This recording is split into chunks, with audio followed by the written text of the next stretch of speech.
Ministry of Finance and Economic Planning. Please, because of this, we plead with you, and out of respect to our dignitaries who are here, please be seated and turn your attention towards the event for which we are all here gathered this morning.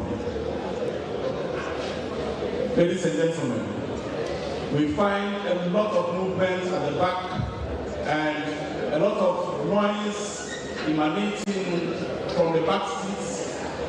We plead with you, please take your seats and turn your attention towards the reason for which we are here gathered this morning. Please, we need quiet, silence in the hall. If for any reason you need to have discussions with your other colleagues who are here, respectfully, we appeal to you to step outside so you can have those conversations. But for everyone in this hall, we have had a lot of money put into this to make this a success, and we do not want you and your other discussions out of the discussions we're about to have here distract us. So please, if you are in the hall, be seated and be quiet. Thank you very much. Once again, you're welcome to the Regional Town Hall meeting and exhibition, the Northern Regional Edition, which is organized by the Ministry of Information, the Ministry of Finance, the Ministry of Food and Agriculture, as well as the Northern Regional Coordinating Council. It's happening today, the 8th of October 2024, here at the Nat Hall in Tamale. My name is Abdul Hayi Mumin, and I am excited and I feel privileged to have been chosen to be the MC for this occasion. And this is where I expect you to clap for me, if you are not jealous. I feel a sense of jealousy in the room. If you are not jealous, the clap should be louder and clearer. A round of applause for the MC. That's what I'm talking about. Thank you very much, ladies and gentlemen. I'll be introducing a number of the dignitaries who have joined us for this very august occasion pretty shortly. But before I do so, because we are a religious people, all our events are supervised by the Almighty God. And on this occasion, we invite the representative of the Northern Regional Chief Imam to lead us in an opening prayer. Let's acknowledge him with a round of applause. Representative of the Northern Regional Chief Imam to say the opening prayer for us. And please, once again, we still find a lot of you moving around, especially behind, and still having conversations. Please, let's all sit down and turn our attention towards the event. Thank you very much. جماعة الإسلام أمة خير الأنام السلام عليكم ورحمة الله تعالى وبركاته. الحمد لله الحمد لله الحمد لله. دبارنا نتتمنى ونزانتين يفعل باقي جبس شدم البركة نلوك شبودم البركة ننفو شبم البركة كنفو بركة ننفو كرا نانما أسانزانما مينستانما بروتوكول بزاها اللعم زواني نتفاوتنا نتتمنى كتجن سودو انتلا يسن سودو نامبان سودو كتلان نام أدواتي تتوندنا نونينا أكوفو أدو ناون شكا غمناتو مكارا چامفين يلا سانتو وراني ميت نونينا دوتا محمود باوميا ناون سومو بنون يشلا كمزا كارنيا على خيري نا نتتمنى وبان لسانتبا ببواراتن غنما توني چندي ناون سومبا بان كمزا هبا تنغبا توني چندي ناون سومبا زامي ناوچا كتشن بسم الله انتنا الحمد لله الحمد لله الحمد لله الحمد لله. ربنا آتنا في الدنيا حسنة وفي الآخرة حسنة وقنا عذاب النار ولا حول ولا قوة إلا بالله العلي العظيم. والذين جاءوا من بعدهم يقولون ربنا اغفر لنا وإخواننا الذين سبقونا بالإيمان ولا تجعل في قلوبنا غلا للذين آمنوا ربنا إنك رؤوف رحيم سبحان ربك رب العزة عما يصفون والسلام على المرسلين والحمد لله رب العالمين.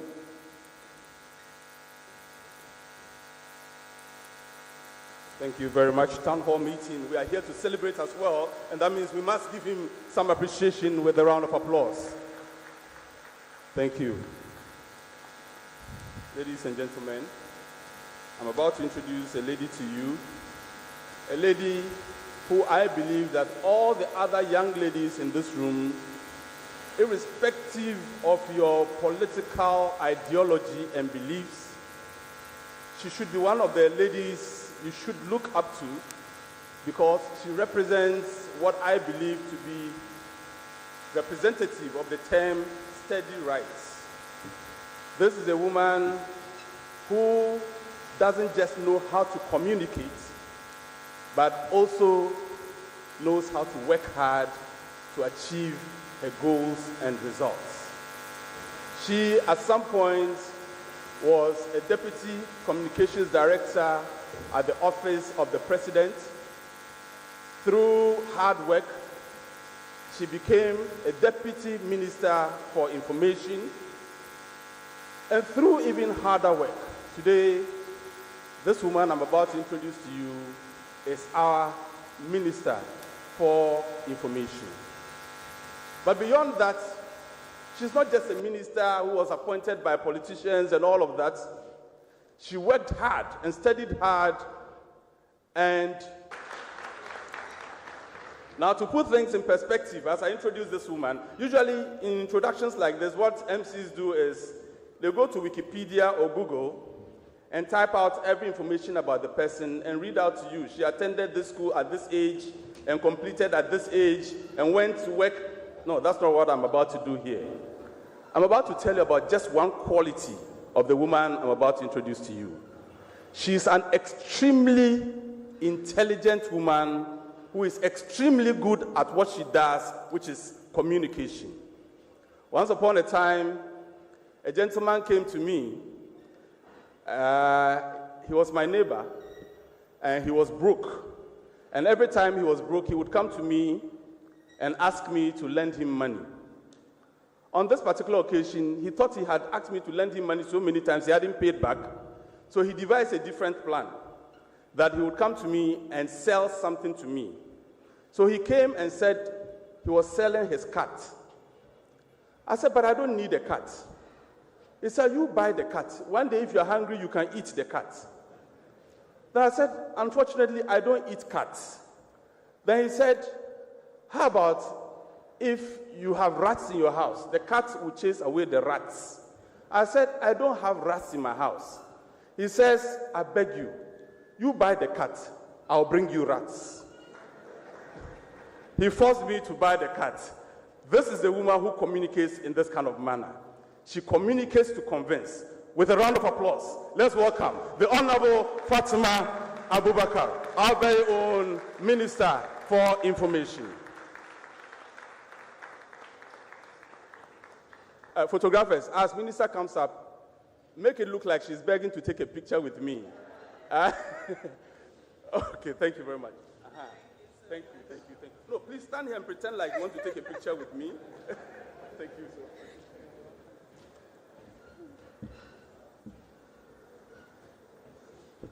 Thank you so much, MC, for that elaborate introduction. I started looking around the room because I couldn't believe all that was for me. Honorable Regional Minister, my own big brother, Honorable Alhaji Sani Al-Hassan Shaibu, the Honorable Deputy Minister for Food and Agriculture, and Member of Parliament for the good people of Nantong constituency, Honorable Alhaji Hadi Tuferu, the Honorable Deputy Minister for Finance, who will join us shortly, Dr. Alex Ampabing, the Presidential Coordinator for Special Development Initiatives, my sister Napagatia Suleimana, the Chief Director of the Regional Coordinating Council, Honorable MMDCEs, our revered traditional authority, our eminent imams and clergy, students, our friends from the media, distinguished ladies and gentlemen. Permit me to stand on all further protocol that would be given eloquently shortly by the MC and say Assalamu alaikum to you all. My heart is filled with so much joy when I was informed that when we checked the itinerary, we are supposed to come to Tamale. I said, this is homecoming for me. We know the disparity that we've experienced over a long period of time when it comes to developments. And I'm excited that all the good work that President Nana Addo Dankwa Akufo-Addo and Dr. Alhaji Mahmoud Bawumia have given the good people of the northern region will be on display today through the exhibition and also through the Honorable Regional Minister's presentation. For us at the Ministry of Information, the vision has been only one. From the time of my nomination as Minister-designate and also after confirmation by Parliament to be a substantive minister, the vision has been to decentralize government communication. I believe if we will reach the rank and file of our population, it is important to choose the appropriate forum and the appropriate language. So my vision is to visit every region of this country, get to interact with our media stakeholders, journalists, communicators, district information officers, regional information officers, members of the community, the general public, in languages they can understand. So I believe to execute the vision, we cannot do it without the Regional Coordinating Council. That is why our regional town hall meetings are organized in collaboration and under the leadership of the Honorable Regional Ministers. They know the people, they understand the language, they have executed the projects, and they will be in a superior position to explain to their people what government has achieved with the mandate that has been given to us in the past 8 years. We also believe that accountability is the bedrock of democracy, and that is why if you move outside the auditorium, every single metropolitan, municipal, and district assembly have all the projects they have started, completed, the ones that are still in the pipeline, the programs they have introduced in their respective districts and municipalities are on display outside, so that when we are done with the talking, everyone can go out there and see what government has done in their respective districts. So I am most grateful to the Honorable Regional Minister for being such a gracious host and for giving us the opportunity to interact with his people. Honorable Minister, on that note, I say a big thank you to you, the Regional Coordinating Council, our MMDC is here in present, and all other leaders in the region for giving us this opportunity. I thank you for your attention.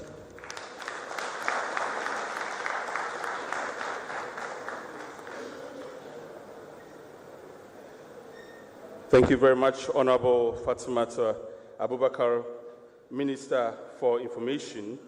Shortly, I'll be acknowledging the presence of some of the invited dignitaries. But before we do that, I have the honor of inviting the man who has been steering the affairs of the northern region since the year 2021 till now, under whose watch the region has experienced very few reports in the media of conflicts, but so many reports of advancements in terms of infrastructural development and in fact, also in terms of intangible developments. I'm talking about the man, Alhaji Shani Al-Hassan Saibu, Northern Regional Minister. Let's give him a round of applause. Thank you so much, sir. Thank you very much.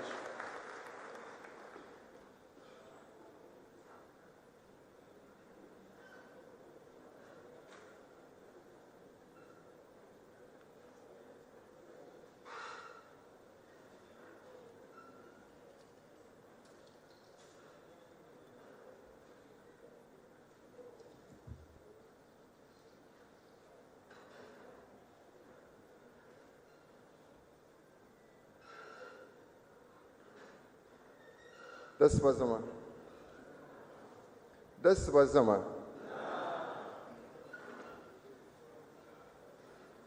The Honorable Minister for Information, Hajia Fatimatu Abukari, the Deputy Minister for Agric, my brother Alhaji Hadi Tufiru, doubles as the MP for Nantong, the Deputy Minister for Finance, Honorable Ampabi, our revered chiefs,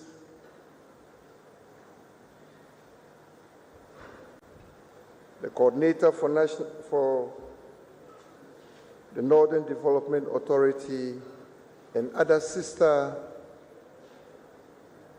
initiative authorities, namely the Central and the Southern parts of the country. Honorable Napatia Suleimana, Hajia Abibata Muhammad Shani, who happens to be my daughter. MMDC is present. I believe all the 16 MNDCs in the region are present here. Honorable members of RECSEC, the Regional Security Council, representatives of all the political parties in the region, especially the New Patriotic Party, the National Democratic Congress, the CPP, and other political groupings. Representatives of civil society organizations and non-governmental organizations present, our students who are here to learn in schools, our friends from the media, invited guests, and all protocols observed. It gives me great pleasure to be hosting such a very important program to highlight and to showcase the developments that has happened in the last 7.5 years under the watch of His Excellency, the President and Commander-in-Chief of the Ghana Armed Forces, His Excellency, President Nana Addo Dankwa Akufo-Addo, and his Vice President,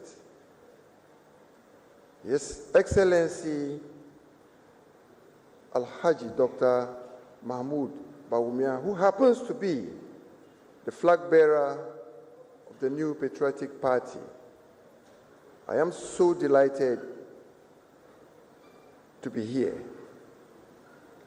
And on behalf of the chiefs and people of the Northern region, and on behalf of the Northern Regional Coordinating Council, which is very well represented by the staff, use this opportunity to welcome all of you to the Northern Regional Capital of Tamale, and for that matter, the great Townhall. Today would always be remembered in the history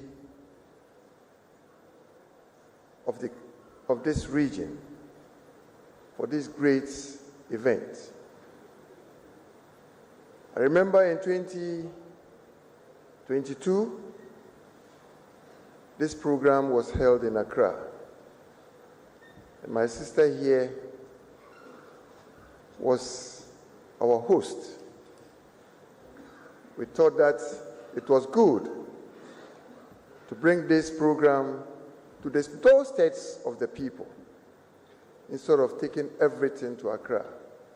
She listened to us, heeded our call, and today we're having these great reserves and applause.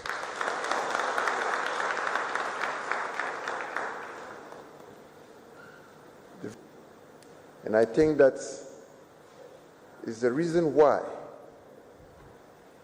we have several of our government appointees present here who are leading the charge in bringing development to our people.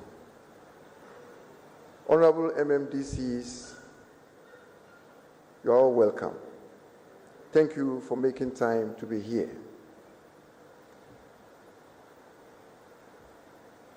Nanama, let me take a brief and some of your time, very precious time, to do a presentation. In the words of the minister, after we are done with the talking, the real activity would be outside. And I entreat each one of us that after the talking, let us step outside to the various stands of the MMDAs to see what is actually happening. I will make an attempt to showcase some of these achievements, projects, and programs that you would be seeing outside. But for the want of time, we're just doing something small here. But the actual seeing would be done outside. On this note, it is worth noting that the northern region has made remarkable advancements in fiscal infrastructure and human resource development over the past 7.5 years under the capable leadership of His Excellency Nana Addo Dankwa Akufo-Addo. These accomplishments undoubtedly improve the lives of our people and solidify the President of the Republic's vision for the nation as a whole. The region has also implemented several flagship programs with noticeable improvements in the areas of education, health, agriculture, roads, water and sanitation, and hygiene, and rural electrifications, amongst others. Additionally, our security services are better organized and thanks to the improved logistics. My presentation will be made in several parts. For the want of time, I would limit it to just 4 areas. But let me begin my presentation with the profile of the region, the vision of the Northern Regional Coordinating Council, our focus areas, our achievements and successes, and I would conclude on these 4 selected areas. The Northern region is one of the 16 regions of Ghana, with Tamale as its capital. The Northern region has a current total land size of 26,524 square kilometers. The region has a total population of, per the 2020 population census, of 22,310,939, made up of 1,141,705 males and 1,169,234 females. The region also shares borders with the Republic of Togo to the east, Savannah to the west, Northeast to the north, and the Oti region to the south. Administratively, the Northern region is made up of 16 MMDAs, comprising 1 metropolis, 5 municipalities, and 10 districts. We also have 18 constituencies.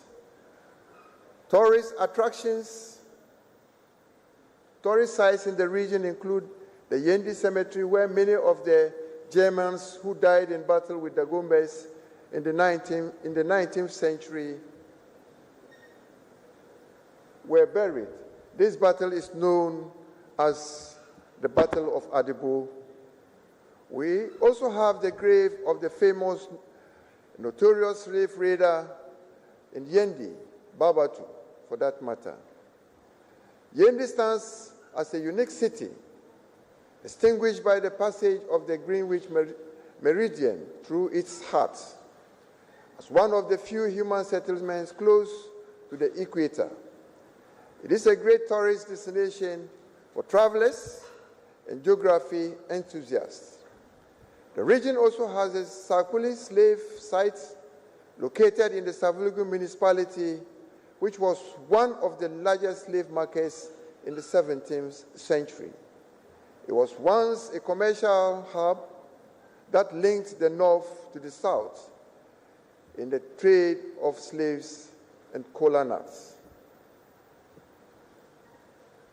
On the screen, you would find the map of the northern region as it stands today.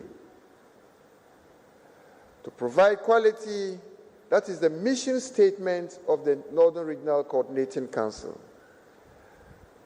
To provide quality administrative and technical services to MMDAs and NGOs through monitoring, coordination, evaluation, and harmonizing programs, projects, and activities of all stakeholders for the accelerated development of our region.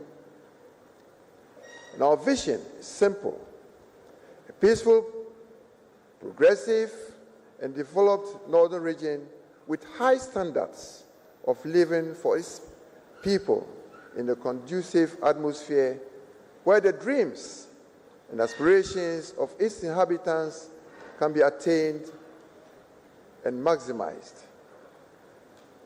Ladies and gentlemen, for the sake of this presentation, I want to draw attention to some areas where the northern region has witnessed significant progress that has greatly improved the quality of life of our people.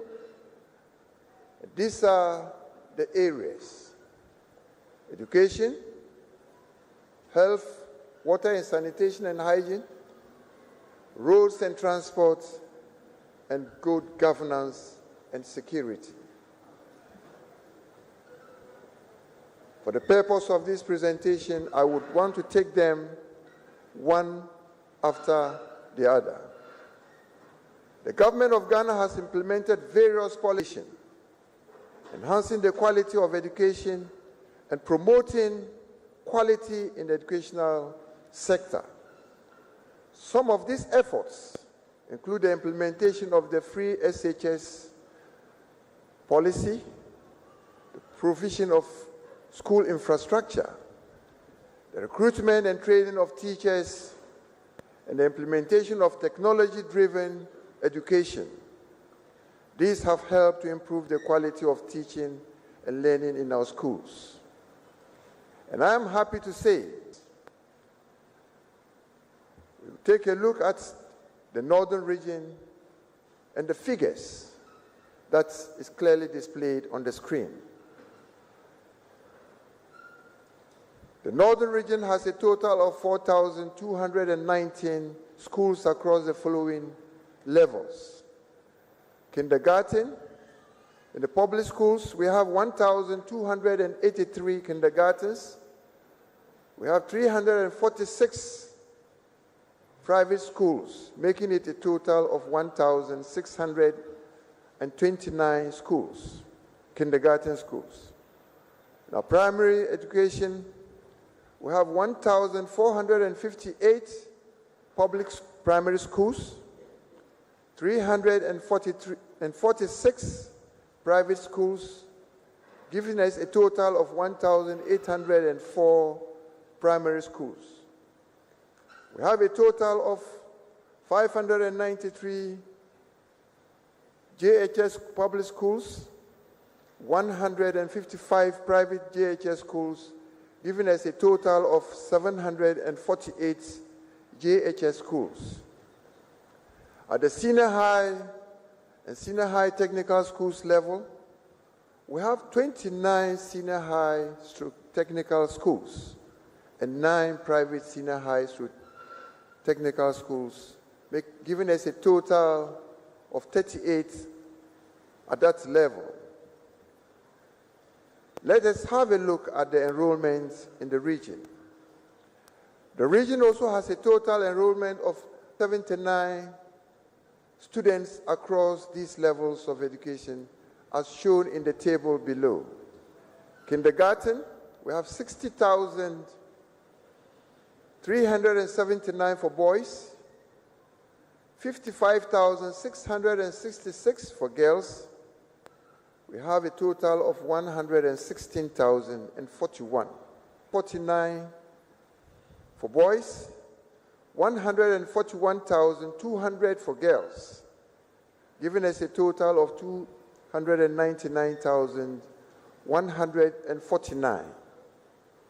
At the JHS level, 47,464 for girls, giving us a total of 100 level. We have 34,296 for boys, 6. The total of our SHS enrollment, giving us a total of 582,003. Let me use this opportunity to continue with the free SHS policy. The free SHS policy was introduced in 2017 to provide this free secondary education to all Ghanaian students. This policy has significantly increased access to education, especially for students from low-income families who were previously unable to afford the cost of education. Ladies and gentlemen, I am happy to announce that the Northern region topped the transition statistics in the country with a 98% rate under the free senior high school policy for the 2023-2024 academic year. I think the Northern region deserves an applause. Stakeholders, our teachers, parents who have contributed to this success. Again, under the able leadership of His Excellency Nana Addo Dankwa Akufo-Addo, the government, in its quest to enhance the quality of education, invested in the construction of schools infrastructure, such as classrooms, dormitories, administrative blocks. The region has and district assemblies for the period under review. Notable among this infrastructure is the state-of-the-art multipurpose building at the Nyamkwala campus of the University for Development Studies, which was commissioned by His Excellency, the President, on the 22nd of August, 2024. The new Silver Jubilee building is a significant addition to the university's infrastructure designed to enhance the academic and administrative functions of the campus. The facility includes lecture halls, administrative offices, research centers, cafeteria, and conference rooms, all equipped with modern technology. The 2020 transportation, monitoring and supervision of our various schools. And I have the regional directorate. We received 7 buses for the various institutions.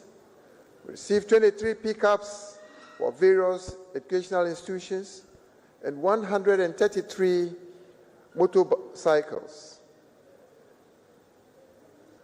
Supplies that were sent to the basic schools by way of furniture, and on the screen now is in the Karaga district.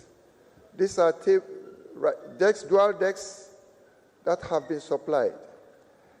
Some of the dual decks in the pictures, supply of furniture to the Myong district, the supply of 132 metal dual decks to Banji and RC primary schools, supply of 550 number dual decks for basic schools. I would keep flipping for us to see.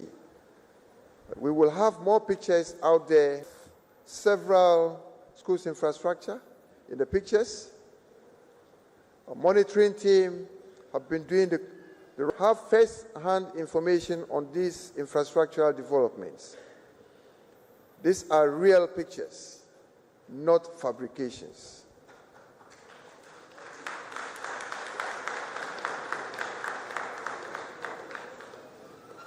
I am sure our audience out there would bear testimony to all this infrastructure in their various communities and see that this is a listening government that delivers on their promises. Keep flipping through, and I can tell you that the MMD CEs present here are all excited at the progress of work that they have achieved so far. This is a 12 units, one-story classroom block for Savulgu Senior High. I can see Hajia Aishatu smiling because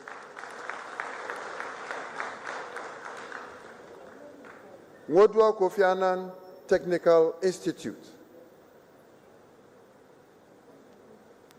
These are some of the motorbikes that were given out to our circuit supervisors in the Myong district that you would find in the Tolong district. UDS, for that matter. And this building was commissioned by His Excellency, the President of the Republic of Ghana. And this is the building that I just spoke about not quite long, a short while ago. I think this building will match up to any educational institution in the whole wide world of His Excellency, the President of the Republic of Ghana. Let me take you through a brief story about this building. On the occasion of His Excellency's birthday and on the occasion of UDS's, promised them a birthday gift. And this is the outcome of the President's promise building. The interior part of it, the Silver Jubilee building at UDS Nyankpala campus. Very beautiful edifice. I think we owe the President a lot of gratitude. My next slide is on health, as we deliver on our promise to the people of the northern region on health matters. The government's flagship program, Agenda 111, to give the country adequate health delivery services. The government embarked on an Agenda 111 project to build 111 district hospitals across the country. And districts that didn't have hospitals. And I'm happy to note that it is now Agenda 112 by the addition of Karaga, which was initially left out. As you are aware, the flagship project of our government in the health sector is the Agenda 111, which was launched on 17th August 2021 by His Excellency the President MMDS in the region. It is worth mentioning that 10 out of them are beneficiaries of Agenda 111 projects. And these projects are found in Savanarigu Municipality, Savulgu Municipality, Nanton District, Saboba District, Bandai District, Myong District, Nanumba South District, Kumbungu District, Tamale Metropolitan, and Karaga districts.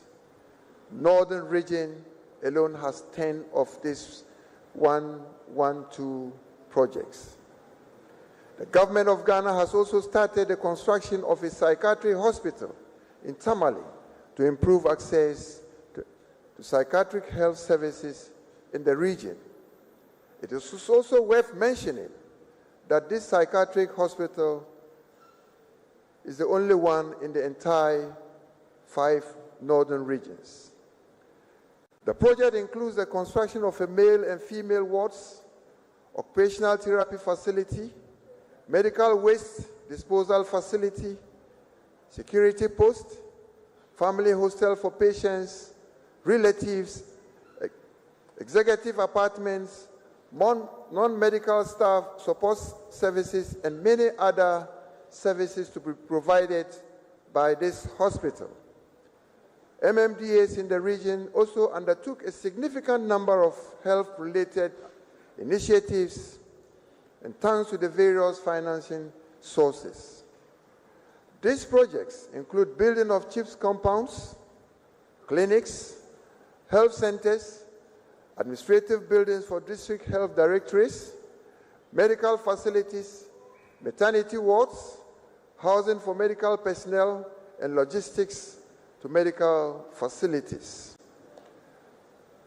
These projects would significantly deepen the delivery of quality health care of the district level and improve access to healthcare services for all the citizens towards ensuring the attainment of the United Nations Goal 3, into brackets, good health and well-being. Members of the press, access to clean water and proper sanitation is essential for preventing diseases, promoting health in our communities, and ensuring sustainable development. In view of this, impact in addressing these issues. And let me use this opportunity to also, namely the Zoom Lion group of companies. They have been so immense in this sector of sanitation in our country and in our part of the country, the northern region. A lot of other facilities have been undertaken across all the 16 MMDAs, which will be seen at their various exhibition stands. In addition, a total of 170 boreholes, 10 each for each MMDA, and also the Regional Coordinating Council, was sponsored by the District Assembly's Common Fund, and work is in progress as I speak. Drilling of all the 170 boreholes have been made, awaiting mechanization at their various locations. A key accomplishment in this sector in the region is the state-of-the-art Tamale integrated recycling and composting plant and a medical waste treatment plant, which was commissioned on the 2nd of October 2024.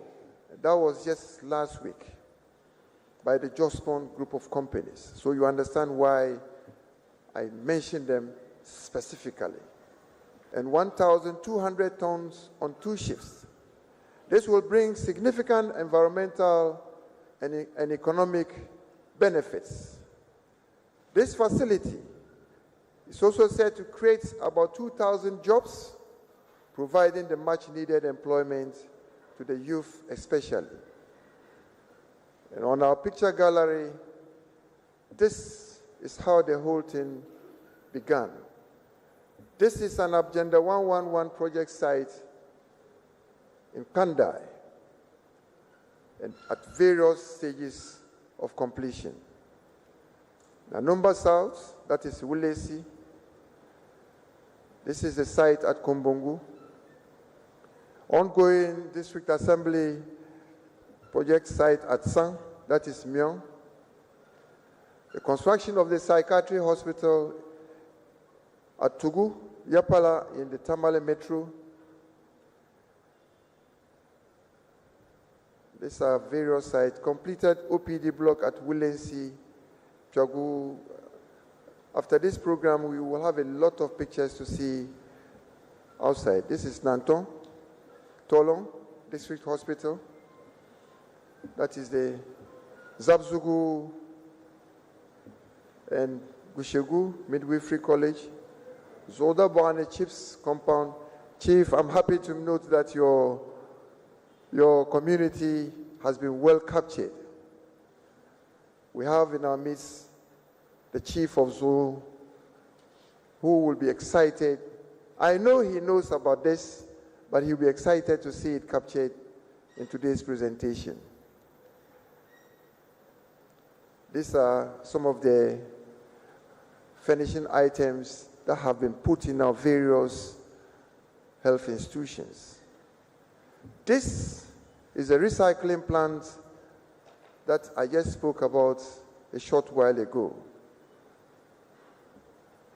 It's the interior. This is the area view of the place. This plant is at Balahe in the Tamale North constituency. This is the interior part of the place. And I urge each and every one of us to make time to visit the place and see what is actually happening on the ground. These are real pictures. They are not stories. They are not in the pipeline. We are working, and work would continue.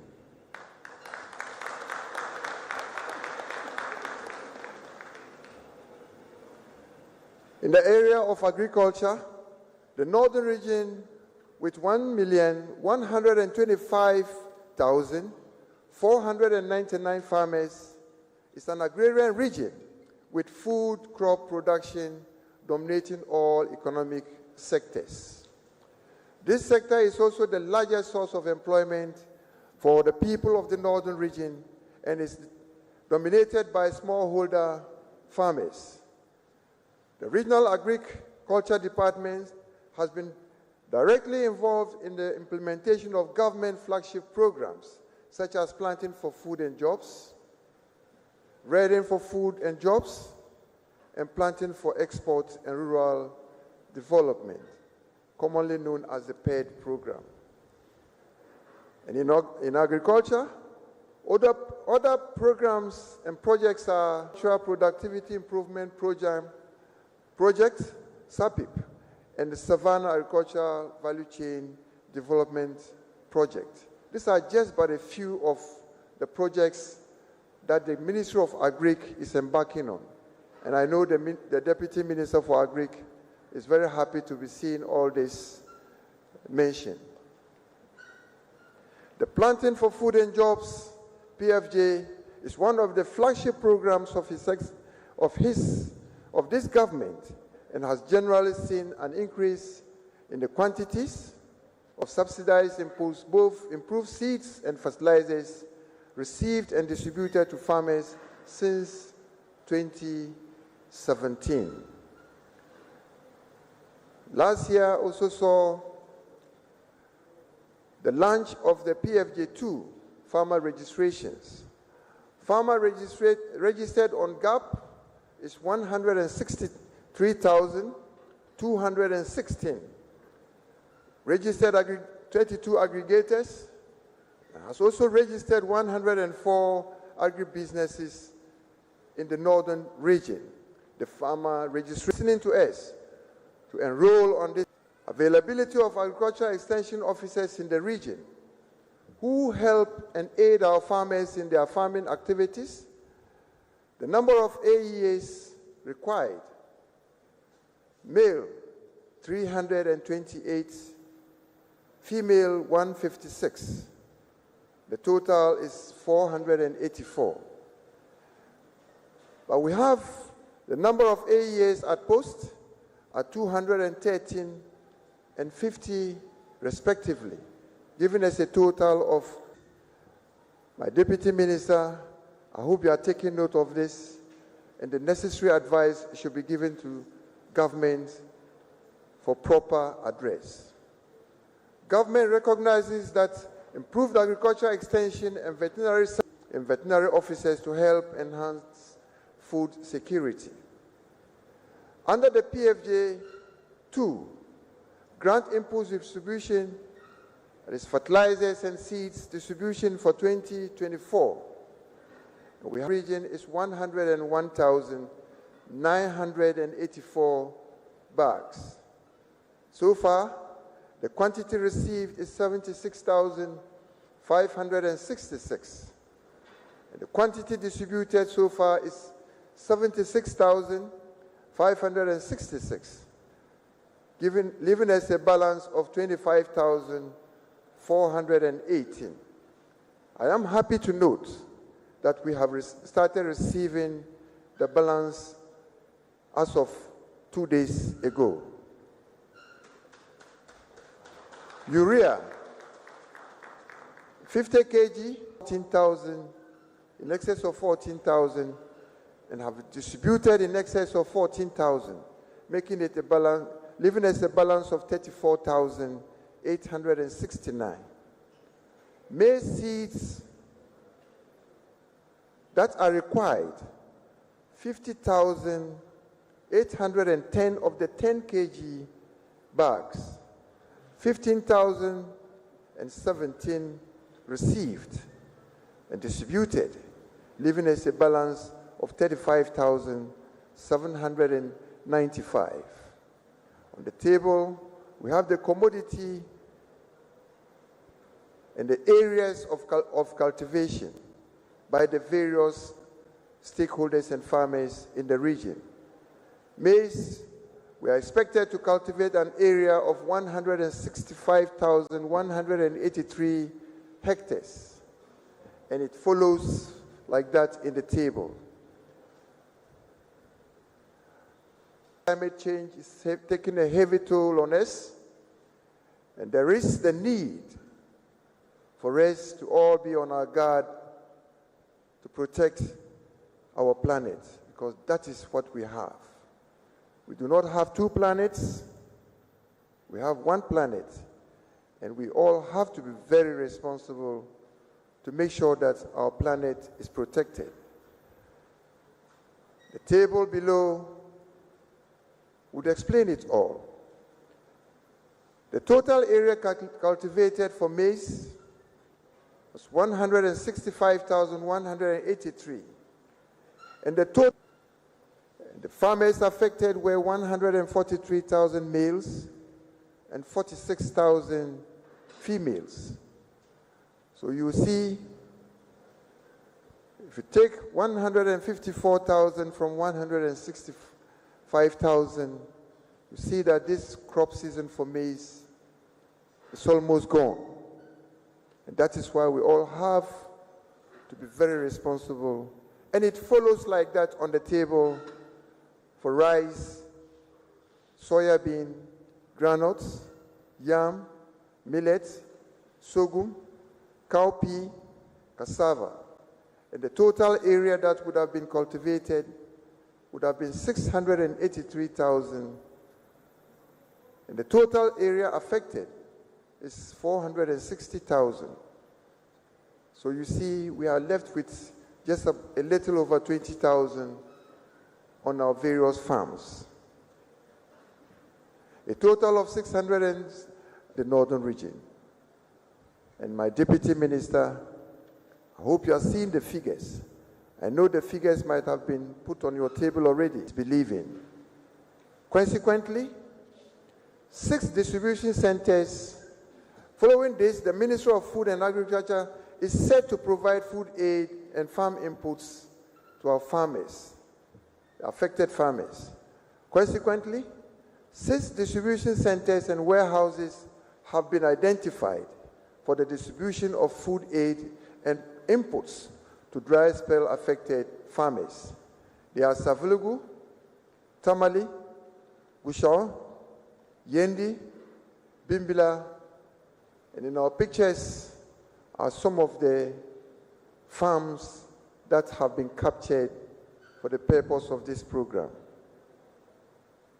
I am sure none of us sitting in this hall is pleased to see these pictures. I am not happy myself because I'm a farmer, and I know the toll it has taken on the lives of all farmers. These are some of the pictures: a rice field, a maize farm, the yam farm. And this was when the Minister for Agric and the Finance Minister was in town for us to visit some farms. We went there, we saw it with our naked eyes, and this is what is happening on our farms. In the picture, you can see that there's a borehole in one of the farms, but the borehole couldn't save that farm because there was no water in the borehole. These are some of the inspections that took place. And you can see the finance minister in the picture having a feel of one of the affected crops. It was planting for food and planting for export and rural development, the PED program. The region has benefited from planting for export and rural development program, which is a decentralized national tree crop program to promote rural and economic growth and improve household incomes of rural farmers through the provision of certified improved seedlings, extension services, business support, and regulatory mechanisms. The region has seen a significant increase in the number of cashew seedlings raised and distributed to farmers. These programs and interventions highlighted today demonstrate the critical role government initiatives play in advancing agriculture. By building on these foundations, we can foster a resilient agricultural sector that drives economic growth, alleviate poverty, and sustains the environment for future generations. Distinguished guests, Alhaji Masood Mohammed, a farmer from the Mount District of the region, was adjudged the National Best Farmer of 2021 crop season.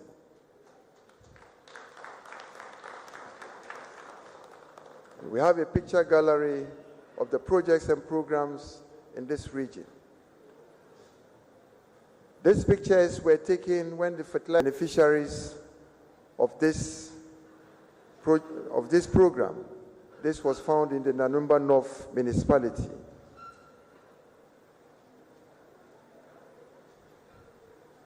Next slide, please.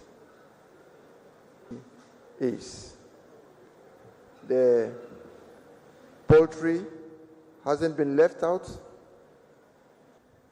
Is very happy, and her life has changed since the benefits that she got from the ruminants. We also have these machines to help in our various rural communities. Some of the seedlings and the nurseries that we have. This site is in Pandai. And training of rice farmers on the use of handheld rice harvesters, popularly called the ripples.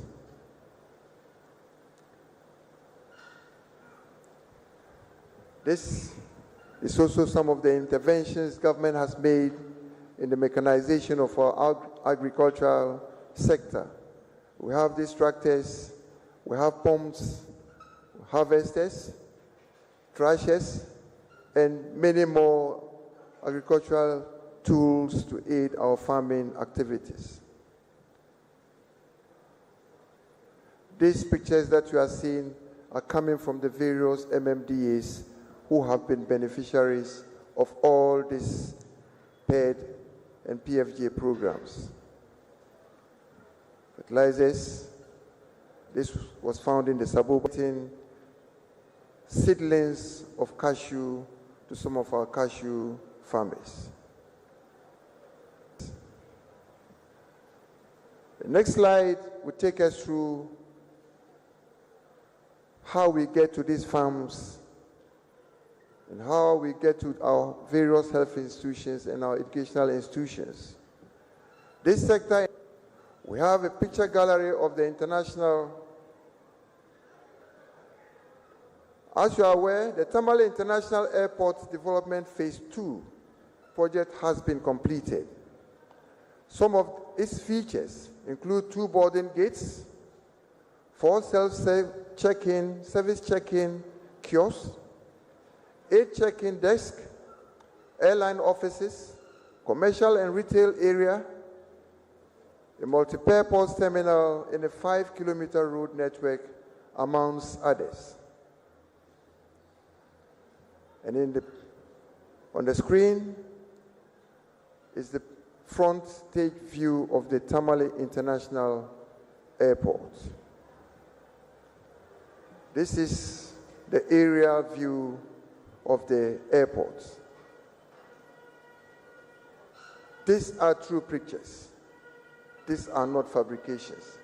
And those people who always patronize the airport will attest to these pictures that we are showing on the screen.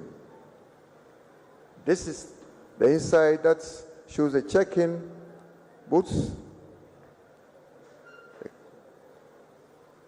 departure and arrival. You stand by the elevators to pick your luggages. And this is the multi-purpose terminal that has always been used for airlifting our Hajj pilgrimage to Mecca and back. The road transport sector continues. On Wednesday, the 10th of April 2019, in Tamale, under the auspices of His Majesty Ndanyana Bukari, in the entire 5 northern regions, or the northern sector of the country, and launched by His Excellency Hydro Master Project Support Agreement. Consequently, length of 1,072 meters, having been successfully completed, was open to traffic following its commissioning by His Excellency the President of the Republic of Ghana. Before the construction of the interchange, this was how the area looked like. And when work commenced, this was how construction work was ongoing. Let me also say that this proved the naysayers who said this was going to be one of the political rhetorics wrong. Work was actually happening when, lo and behold, the towers started coming up, and this was what we started seeing.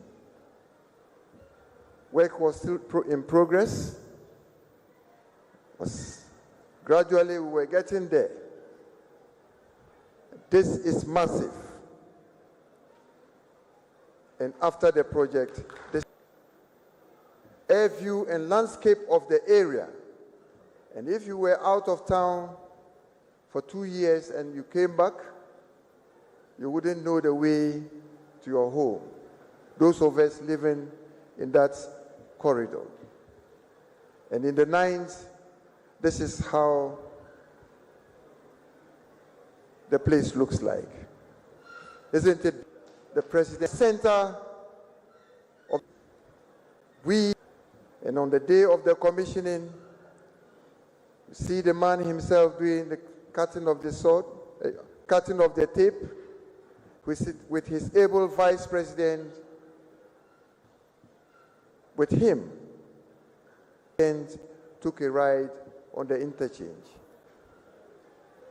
Distinguished guests, ladies and gentlemen, over the period under review, several road projects have been undertaken, with some completed and others still ongoing in the areas of graveling, rehabilitation, upgrading and sealing, resealing and sectional rehabilitation, and spot improvements. A total road length of 24.6 kilometers has been asphalted at Bawa Barracks, Air Force Base, Airport, Kamina Barracks, North Quarters. Now various institutions like Tamasco, Tamale Teacher Training College, and a few others. The Department of Feeder Roads and the maintenance interventions in the region. The breakdown of maintenance activities, upgrading to bitumen surface 177 kilometers. Rehabilitations, 409 kilometers spread over 24 lots. Spot improvement, 252 kilometers over 27 lots. Notable Tatali Road, which is the longest road network in the region. And in the picture gallery, you find Yendi Tatali Road. You will attest to these pictures that we are showing today. Massive road improvement works is ongoing. At this stage, the road is about 94% complete. Various sections of the road, isn't it beautiful, under this vegetation. During this period, asphalt overlay had also taken place. And these are pictures from our various barracks in the regional police headquarters. Next slide, please. Next slide.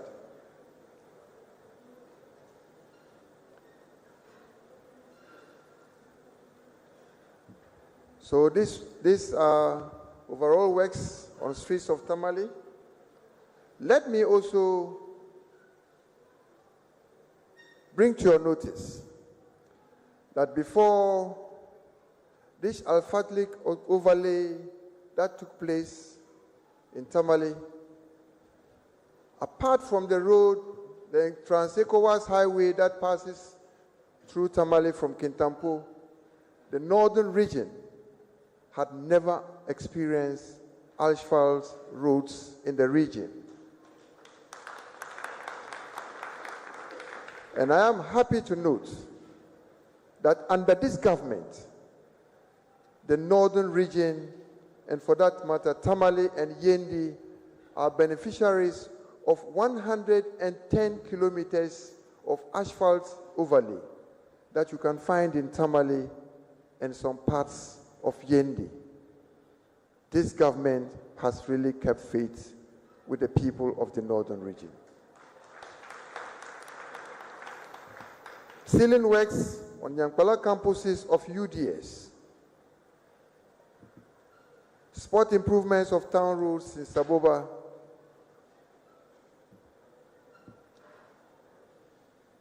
Put along before.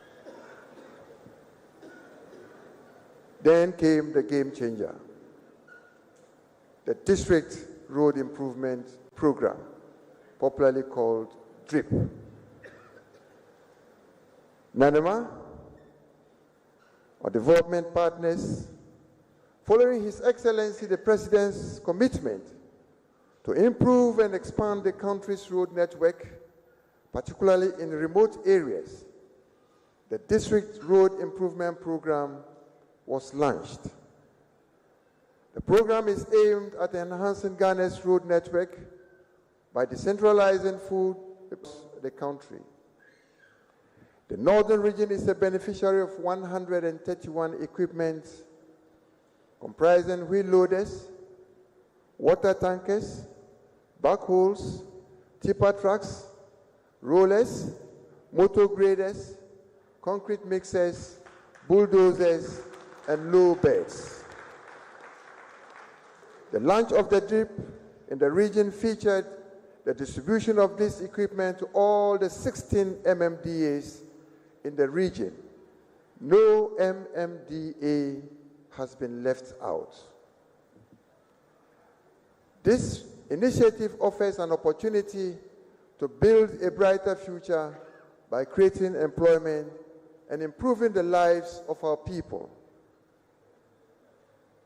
This is the picture gallery of the launch, and I was excited to be part of this. I equally think our traditional rulers, headed by His Royal Majesty, Yana Bukari himself, sat in state at the launch. The launch brought together over 30 of our paramount chiefs to witness this very important and game-changing activity. And we can see that on the pictures. The Yana was excited, equally were other chiefs present very excited. And this was at the launch. To cut the ribbon. And in the picture, myself, the finance, he gave approval to what we have achieved so far. And in the picture are some of the, I guess we are all excited seeing all these pictures. I dare say this is really the game changer, and I give it my thumbs up. The last part of my presentation is on governance.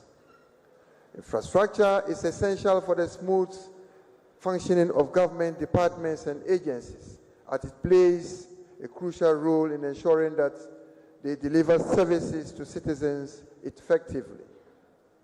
In recent years, government has made significant strides in improving its governance structures, particularly at the local government level. The government has undertaken several initiatives to empower local communities and their needs addressed in a timely and effective manner. The provision of infrastructure in this sector has led to improved productivity, increased efficiency, and enhanced security and better service delivery in the region. And in the picture gallery, we would see some of the infrastructure that government has provided to enhance service, quality service delivery. These pictures are coming from the various MMDAs, and those in those areas, the people coming from those areas will attest to the fact that since 2017, we have made a lot strides in provision of these services.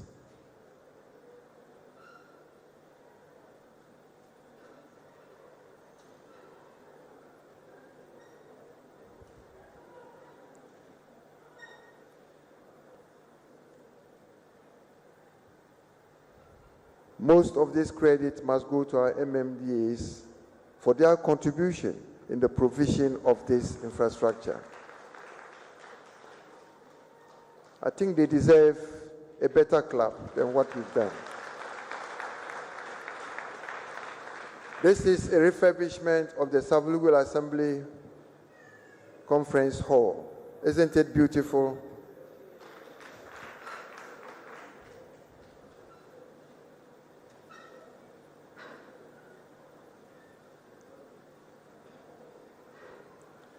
These are all pictures from the various MMDAs. Rehabilitation of Ambulance Service Center in Kumbung. Administrative facilities, Sabuba Water System. Torna Yile in Kumbungu. This is the National health insurance office. And on security, security is a fundamental pillar for stability and development of any nation or society. Not only does it involve protection of lives and properties, it also fosters economic growth, social cohesion, and political stability.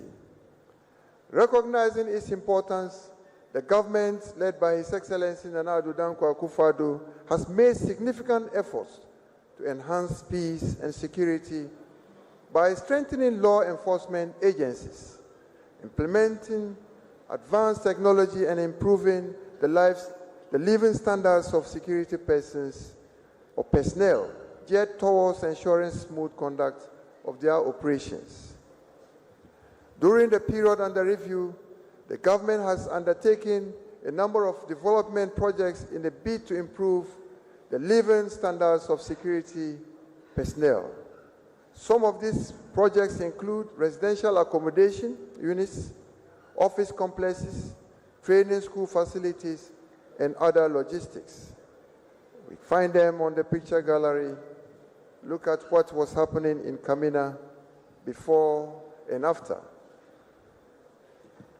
And I can tell you that when you go there today, this is a completely transformed barracks. What you saw earlier, this is the completion of that project for senior officers. This was before, and this is after, inside Kamina Barracks. Before the main gate, and this is what is happening at the main gate now. The asphalt unit square, where parades are always taken, has been asphalted.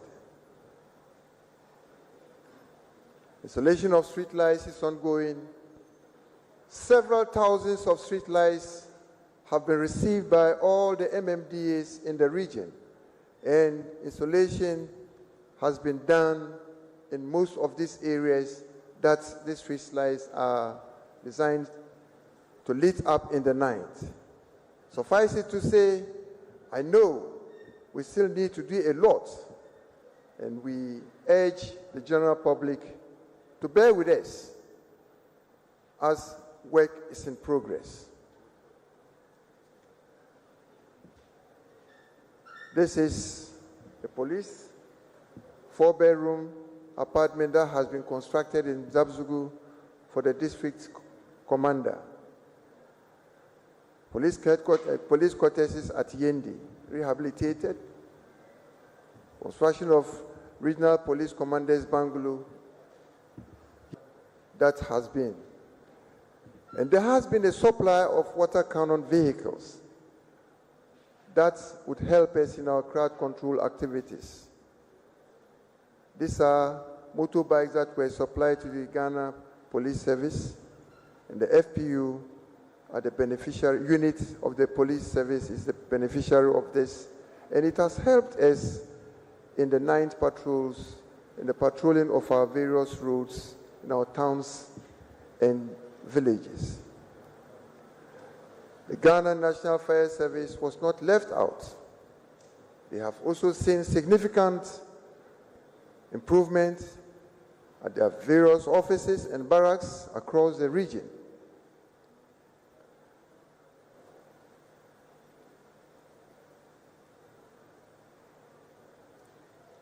These are all works in progress that is being undertaken by this government.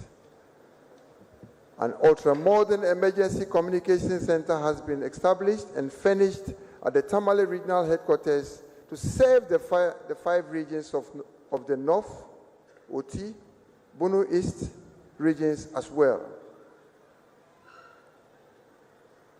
On immigration, this is the immigration office that you find in Yendi, and this was before the rehabilitation. And now this is the rehabilitated immigration office in Yendi. And these pictures that you find on the screen was at the commissioning. before the renovation of the Yendi Sector Commander's Bungalow. This is how it looked like. Some achievement and success stories. 98%, by way of summary, 98% rate of JHS to SHS academic, transition to academic year, which was the best in the country in 2023-2024 academic year. The construction of a recycling and composting plant, a medical waste treatment plant, construction of the Tamale interchange, completion of the Phase 2 project of the Tamale International Airport, construction of the state-of-the-art Silver Jubilee building at the Nyankpala campus of the University for Development, 10 Agenda 111 hospitals under construction, construction of healthcare and educational facilities across the region. I am happy to also state that the internal audit unit of the Northern Regional Coordinating Council was recognized and adjudged the best in the country for the 2022-2023 auditing year. Nanema, without challenges. While progress has been made, some challenges has hindered the full realization of our developmental goals. The measure is to pose risk to the continuity and success of these interventions. Looking ahead, have made supplementing government initiatives in public and private sectors. Together, we can build on these achievements to ensure long-lasting development and prosperity for all. Our distinguished guests, ladies and gentlemen, that has driven development and improved the quality of lives in our communities. Permit and his Vice President, Ministers of State, our revered chiefs, our parliamentarians, our honorable MMDCs, our heads of agencies, departments, and units for their immense continued support in the region. I also want to express my sincerest gratitude to organizers of this town hall meeting, the Ministry of Information headed by Madam Fatimata Abukari, without whose support and commitment this town hall meeting would not have been possible. We say thank you for the opportunity and support, and we look forward to continued engagements with the citizenry as we work towards building. All of you,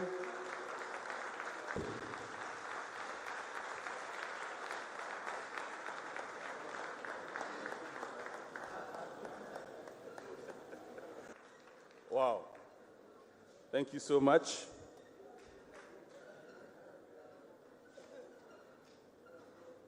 Thank you very much.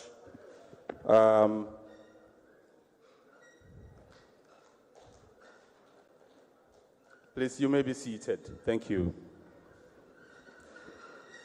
I think the Honorable Northern Regional Minister has spoken for well over an hour. And usually on occasions like this, when speakers go beyond 20 minutes, my fear is that by the time they are done, people would have left the hall. But the Honorable Northern Regional Minister is such a wonderful public speaker that even after an hour, the room was getting fuller and fuller. Because at a conference like this, a summit like this, one of our patrons was delivering a speech.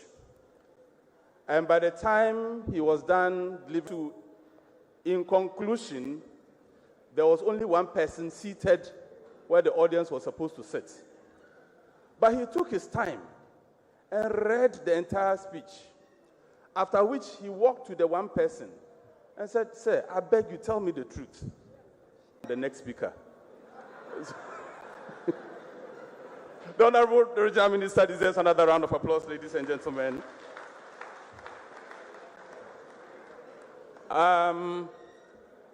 We have a number of dignitaries here.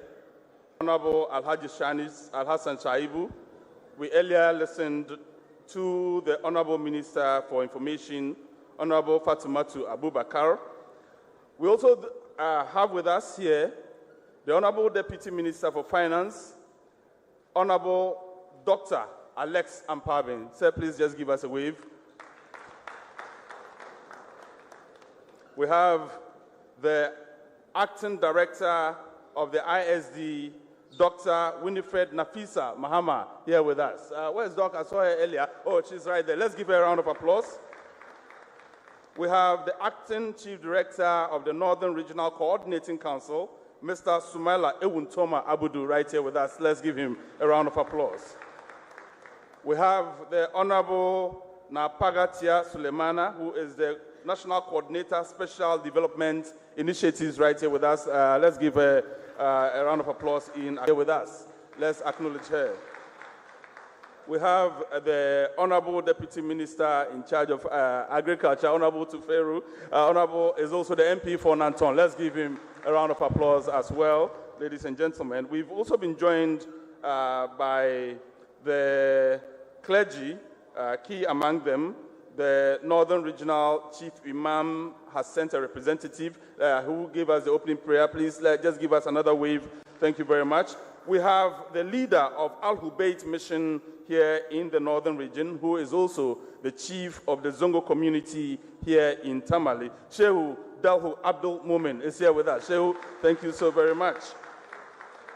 I'll take some time when I return to properly introduce our chiefs before we have our cultural performance at some point in time. But we also do have all 16 MMDCEs. Jawul Bey is here with us. Honorable, thank you very much. DCE for Zabzugu, Honorable Ahmed Abubakar Idrisu. Please just give us a wave. MCE for Yendi, Honorable Robert is here with us. The MCE for Sanergo, Honorable Yakubu Ahmed Mohammed, also known as. Thank you very much. We are very grateful. DCE for Karaga, Honorable Idrisu Muhammad Sani is here with us. DCE for Tolong, Honorable E for Kumbungu, Honorable Abdul Salam Fatau is also here with us. He is also the parliamentary candidate for Kumbungu for the MPP. The DCE for Kwandai, Honorable Atta Imano Kofi Tatablata is here with us. MCE for Nanumba North, Honorable Abdullah Yakub is here with us. The DCE for Nanumba South, Honorable Banama Mamunde is here with us. The MCE for Sablugu, Honorable Hajia Aishetu Seidu is here with us. And finally, we have the mayor himself, the mayor of Tamale, and the parliamentary candidate for Tamale Central, Honorable Sule Salifu. Thank you so very much. When he shaded me, when he got to the part where he spoke about visible projects, he said it is not in the pipeline. And I realized the Honorable Regional Minister was looking for me and where I was sitting, because I have been talking about politicians, especially on occasions where he has been the guest speaker. And I have been saying that as a journalist, when I'm listening to politicians in order to make a report, when they're speaking on platforms like this, I listen out for certain phrases. Once they use any of those phrases, it means they are liars. They are lying. In the absence of those phrases, they have spoken the truth. Which are these phrases? First, when the politician is speaking and says anywhere in his speech, ladies and gentlemen, plans are far advanced, it is a lie. During their speech, when they tell you that I can assure you that it is in the pipeline, please, it is a lie. When they talk to you and then they say that, oh, there's light at the end of the tunnel. There's no tunnel at all. So when Honorable was speaking, I realized he avoided pipeline. He avoided plans are far advanced. He did not tell us about any tunnel or the light at the end. He actually showed us evidence of the work he has done so far.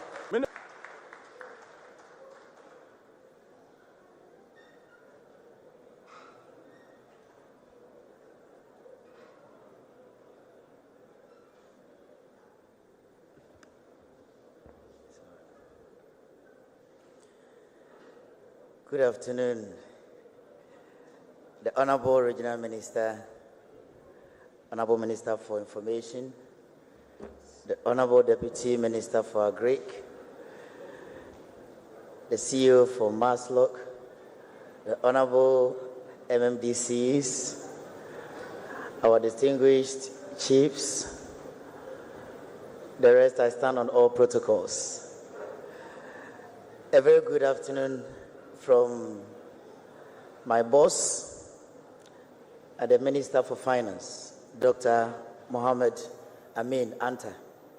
He extends his warm, have a short economic story on how far Ghana has come and where we intend to travel. And I hope to make sure that I will avoid those keywords. I've already seen the light. I am happy to tell you that Ghana's economy is back. We are fully back on track. And I am saying this on the basis of how far we went.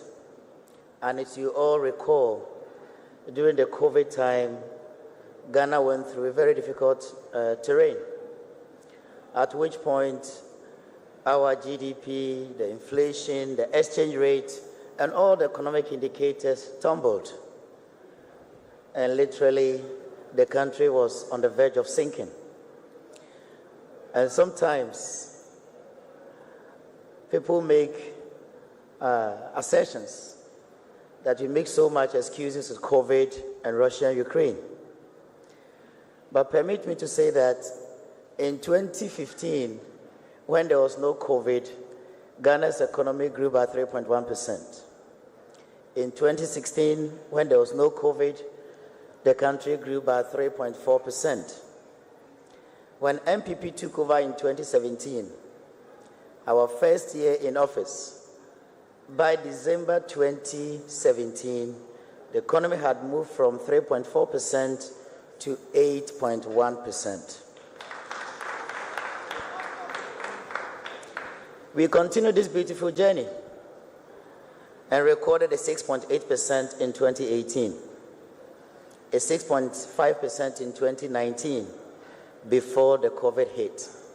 Even in the midst of the COVID, when economies like Nigeria was growing at a negative 1.9, when Kenya was growing at a negative 0.3, when South Africa was growing at a negative 5.9%, Ghana, among all the peers I have mentioned, was the only country that recorded a positive 0.5%.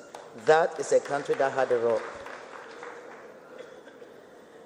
The only way we appreciate how far the country has come, as I said earlier, is about recognizing the effort and the hard work which the managers of the economy has been putting in.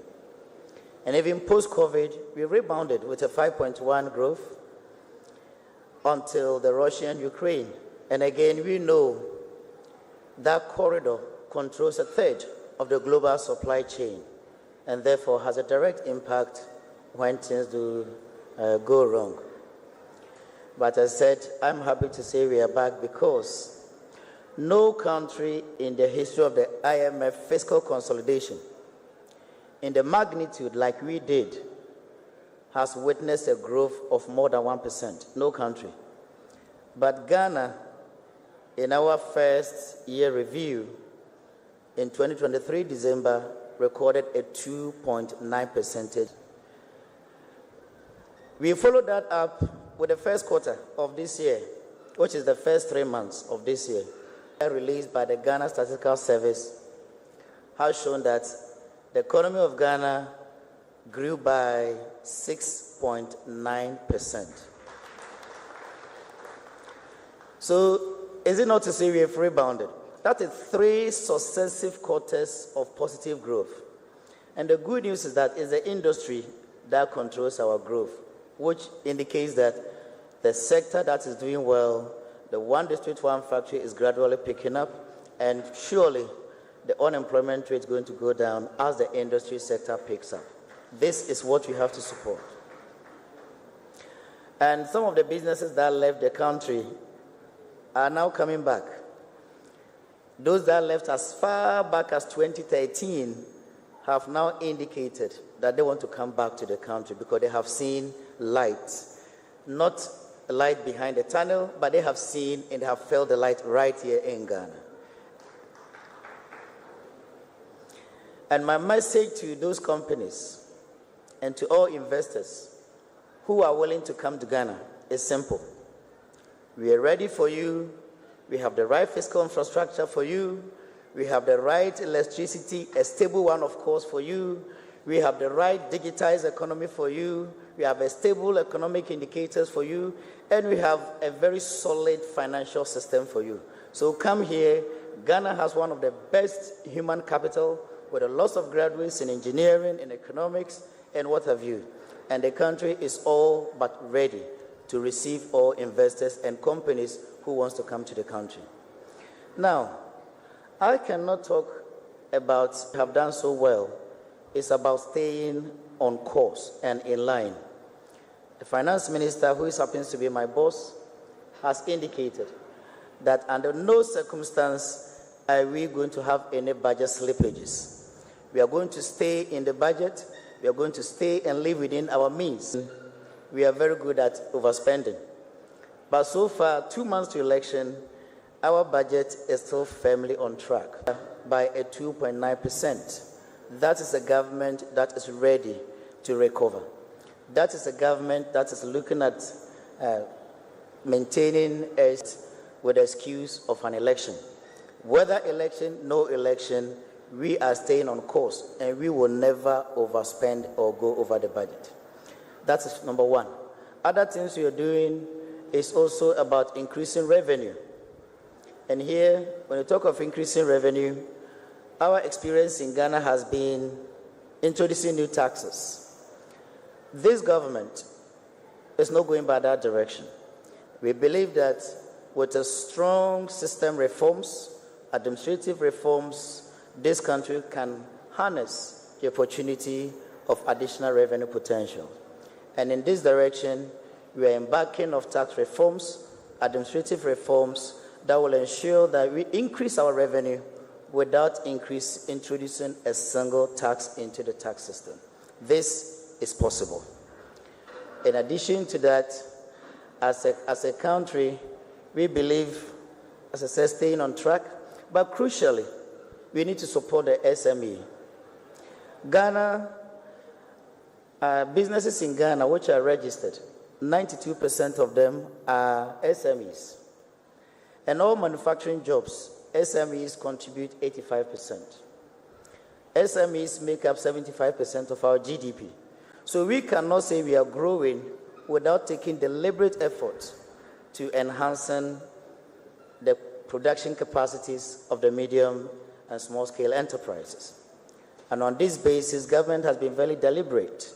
And the Ministry of Finance recently introduced the SME Go, which His Excellency, the President, launched on the 16th of July. So far, an amount of 8.2 billion is being invested into the sector with the hope that it will help create jobs, it will help as an import substitution in a way that's going to cut the importation of some of the items we can comfortably produce within the country. We have gained support from the World Bank, has given us 400 million. The African Development Bank has given 45 million. And we have also internally been able to generate the one that recently took place in Tamale and other northern parts of the country to sensitize would-be beneficiaries and the citizens on how to assess this SME funding opportunity once you roll this out. Another way I believe that going forward, we are going to sustain the gains we have is again making sure that we stay firmly with the IMF PC-PEG program.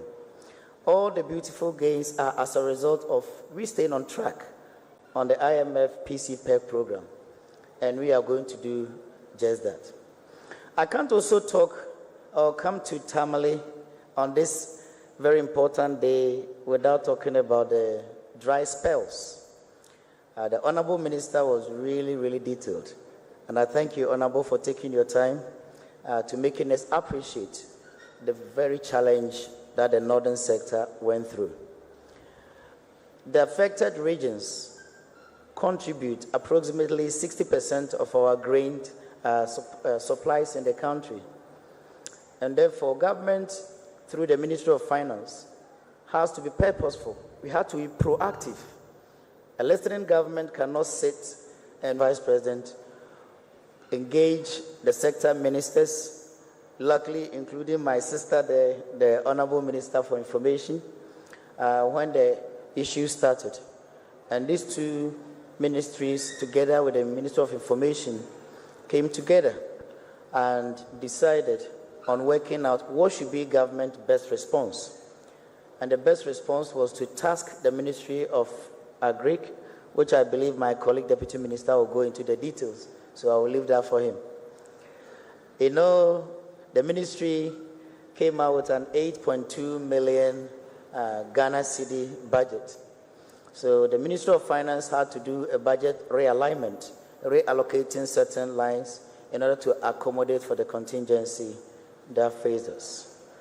We've also been able to get Parliament approval for 500 million from the contingency fund. In addition to this, we've also gotten the support of the World Bank on a $150 million repurpose project. And there are other partners who are undertaking their own activity to support their own intervention, or working in other capacity with the ministry. To all these development partners from the Ministry of Finance and Government, we say thank you for coming to the aid of the country and supporting our farmers. From us, there is going to be cash transfers. There is also the supply of farming inputs. The reason of going through this direction is that there is an estimated farming investment losses of about 3.5 billion. And that is assuming things stay as it is. A total farming loss could lead to over 7.4 billion, in which case it's going to go around 4,000 Ghana cedi per hectare in losses. But we hope we won't get to that tangent. On this basis, the Ministry of Finance is working collaboratively with the Ministry of Agric in supporting our farmers, pegging an amount of around. It's one supports the supply of farming inputs in a way that it guarantees or at least safeguard a portion of the potential investment losses. The supply of the farming input will also ensure that one of us. This, again, is a response by government to ensure that we do not create more job losses. We have to appreciate the number of farmers in the north, meaning with the cash transfers and the farming input supply, farmers are able to continue to ensure that Ghana is back, the economy has recovered. A three continuous successive call. We had inflation around 54%. But one thing I also want to remind you is that before MPP came into power in 2017, in 2015, inflation was 17.7%. In 2016, it came to 15.4%. Then we took over in 2017. By the end of 2017, inflation had moved from 15.4 to 11.8 in just 12 months' time. In 2018, we came to 9.4. And in 2018-19, we came to 7.9. So from 2018 to 2019, we recorded full 2 years of single-digit inflation. This is the first time as a country we have ever recorded this in our hand. And that should tell you, so you take something from 17 and 15, then you bring it down to 11, you bring it down to 9.4. There's so much emphasis on COVID. It's about appreciating where we were. In the absence of no COVID, inflation was 17.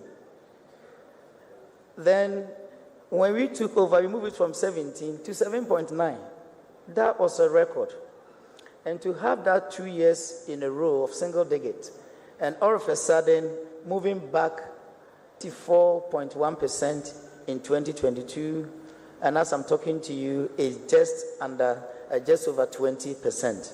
And I have no doubt that by December 2024, we will meet our inflationary target of 15%. And hopefully, in the years to come, 2025 and ongoing, we will be going back to the single digits. So I'll leave you here by saying that Ghana is back, the economy is rebounding, all turned to the pre-pandemic era. Thank you very much, and good afternoon.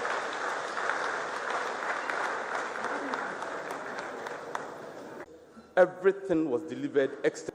Invigilator comes and says, there's a problem celebrating over question 4. Let's give them a lot of talk. Problem celebrating over question 4. Let's give them a lot of talk. We'll take a short break, not to go out, but to be entertained.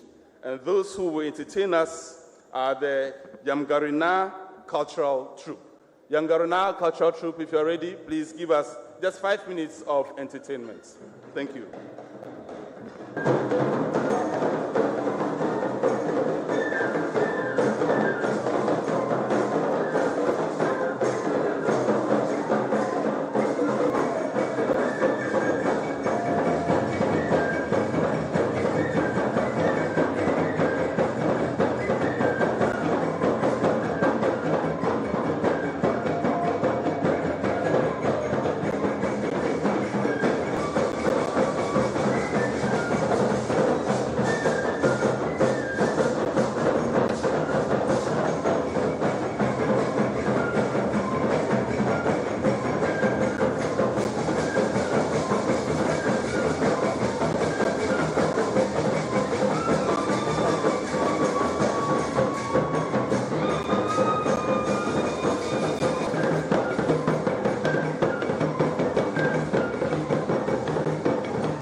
Thank you. Thank you very much. Thank you very much.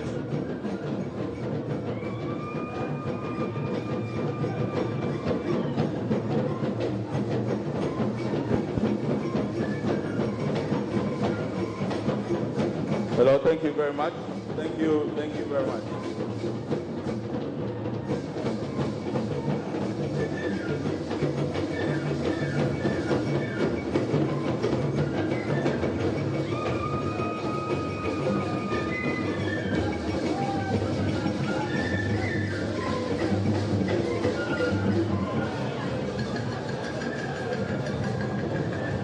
For those who just joined us,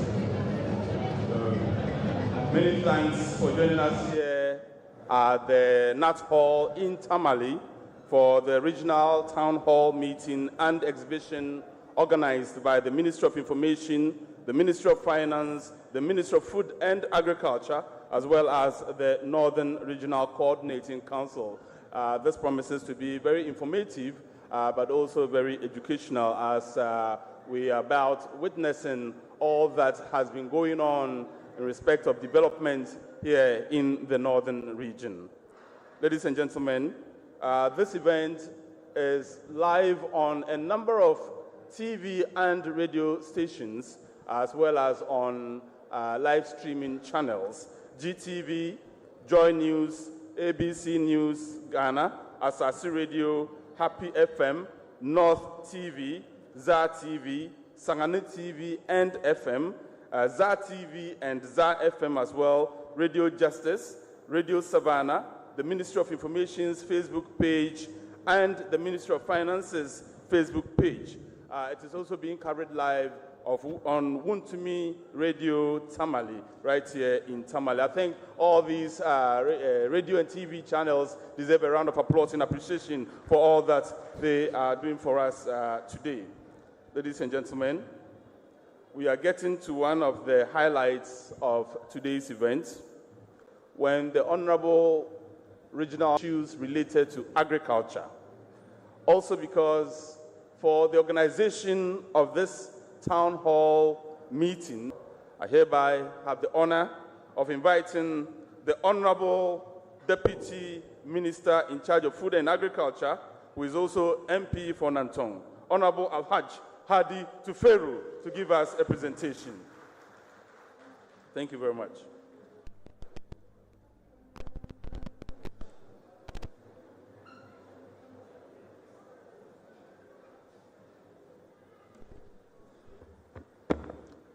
Good afternoon. The Honorable Regional Minister, Alhaji Sani, the Honorable Minister for Information, my own mother, Fatima Abubakar,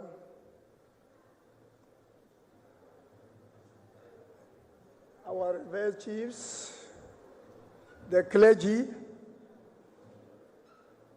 the Honorable MMDCs, the various institutions present here, our future leaders and students. I can see all protocol duly observed. I bring you warm greetings from my boss, Honorable MP for Abetifi, the Minister in charge of Food and Agriculture, Honorable Brian Acheampong, Doctor. He asked me to give an update on the dry spell, the country food security situation, and announce the implementation of the measures to mitigate the effect on the farmers and our food system. So whatever I'm going to say here are his remarks. We remember a month ago, we announced, this is Minister speaking, to the nation the dry spell condition that we judge with high certainty could affect the nation's grains production and by extension food system, and also take a toll on our farmers in several ways.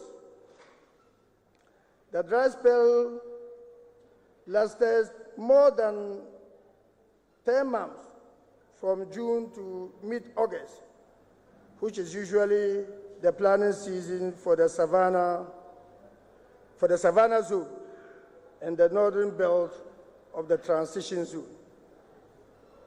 Our food system also experienced some shocks from the delayed rains in the southern sector, which has just begun. In that press statement, according to Minister, announcement was made, and we assured the nation that having become aware of the situation and having analyzed the potential impact on the farmers and the food system, we will put in place measures to mitigate the effects on our food system and deploy support to bring relief to our farmers and restore the farming activities. We have since conducted an extensive audit and analysis of the situation and mobilized government resources, secure approval of Parliament, and support from the World Bank and the development partners, and provided the food system is safe and we are able to restore our farmers and their farming activities. From the press statement, to announce the dry spell and subsequent news intervention of food commodities to decrease significantly due to investment made through the PFJ2, except for grains. I also indicated that when we roll out our intervention, we expect prices of food, especially grains, to decrease further. Indeed, for the 11 commodities being tracked, the status of these prices between the month of August and September are as follows. Cassava, 9.05% decrease. Groundnut, red, 2.19% decrease. Onion, 1.32% decrease. Plantain, 34.109% decrease. Cowpea, 27.43% decrease. Tomatoes, 27.3% decrease. Imported for perfume rice, 16.62% decrease. Sorghum, 1% decrease. White yam, 2% decrease. And chicken, 1% decrease. We expect this trend to continue through to June of 2025, where we project an average of 15% further drop in our main staple and a 50% drop in maize for the year 2025. For maize, there has been major shocks in its prices presentation. For example, sometime last year, white maize, which was being sold at the farm gate at 300 Ghana cedis per 450 cedis, is now being sold at 600 Ghana cedis at the farm gate price. And then in Techima, is the price of the white maize in Agogulish and Magina, 100 kg bag. Ladies and gentlemen, now to the dry spell mitigation measures. We have this morning commenced the distribution of the following: 118,000 metric tons of fertilizer and 5,133 metric tons of seeds to 800,000 smallholder farmers nationwide. Every farmer will receive 2 bags of NPK and 1 bag of urea, and either maize or rice, depending upon what they crop. 20,000 metric tons of fertilizer to commercial farmers nationwide. So it is not only smallholder farmers, commercial farmers stands to benefit. So 20,000 metric tons of fertilizer to commercial farmers nationwide. Each farmer will receive up to 50 bags of NPK and 25 bags of urea. The application of these inputs are expected to lead to the production of approximately 360,000 metric tons of paddy rice and 770,000 bags of maize in about 120 days. The ministry working with AGB and GESEL is fine-tuning a proposition to commercial farmers to raise 166 million Ghana cedis as interest-free loans. To this end, the ministry has secured and set aside 50 million cedis that will cover the interest on loans to these commercial farmers. On the 10th of October, 2024, just 3 days away, working through the various poultry farmers association nationwide, poultry farmers will be supported with feed and vaccines. From the 10th of October, we will commence the distribution of these grants to over 800,000 farmers will receive, as I've already mentioned, 25 kg of rice and 100 we have suffered as farmers. To bring relief to the general population, we are setting up an online grant access grants, maize and rice, at affordable prices. For transparency and accountability, all transactions will be performed on the Ghana Agriculture and Agri-Business Platform, the GAP. This means that to qualify as a beneficiary, you must be a farmer, and both you and your farm must be fully registered on the GAP. We have made modification to allow the GAP to accept voter ID. We have direct agriculture extension agents and a set targets for registering an average of 12 farmers per day for the next 60 days. This is to ensure that no farmer is left behind. We have also provided and download the GAP app Farmer app is on that platform. Teams made of personnel from the Ministry of Food and Agriculture, World Food Programme, Ministry of Finance, the World Bank, the Agriculture and Finance Committee of Parliament, civil society organizations, and selected media houses. Their role is to ensure that the implementation is carried out effectively, providing further assurance to Ghanaians that farmers have received the necessary support and farming activities has been fully restored. We have also set up a high-level oversight committee made up of the Ministry of Agriculture, Finance, Defense, and local government, and the Dean of Regional Ministers. We assure the nation of effective distribution. The recent drought, the reason why the farmers' investment plan averaging 3 billion cedis a year over the next 10 years.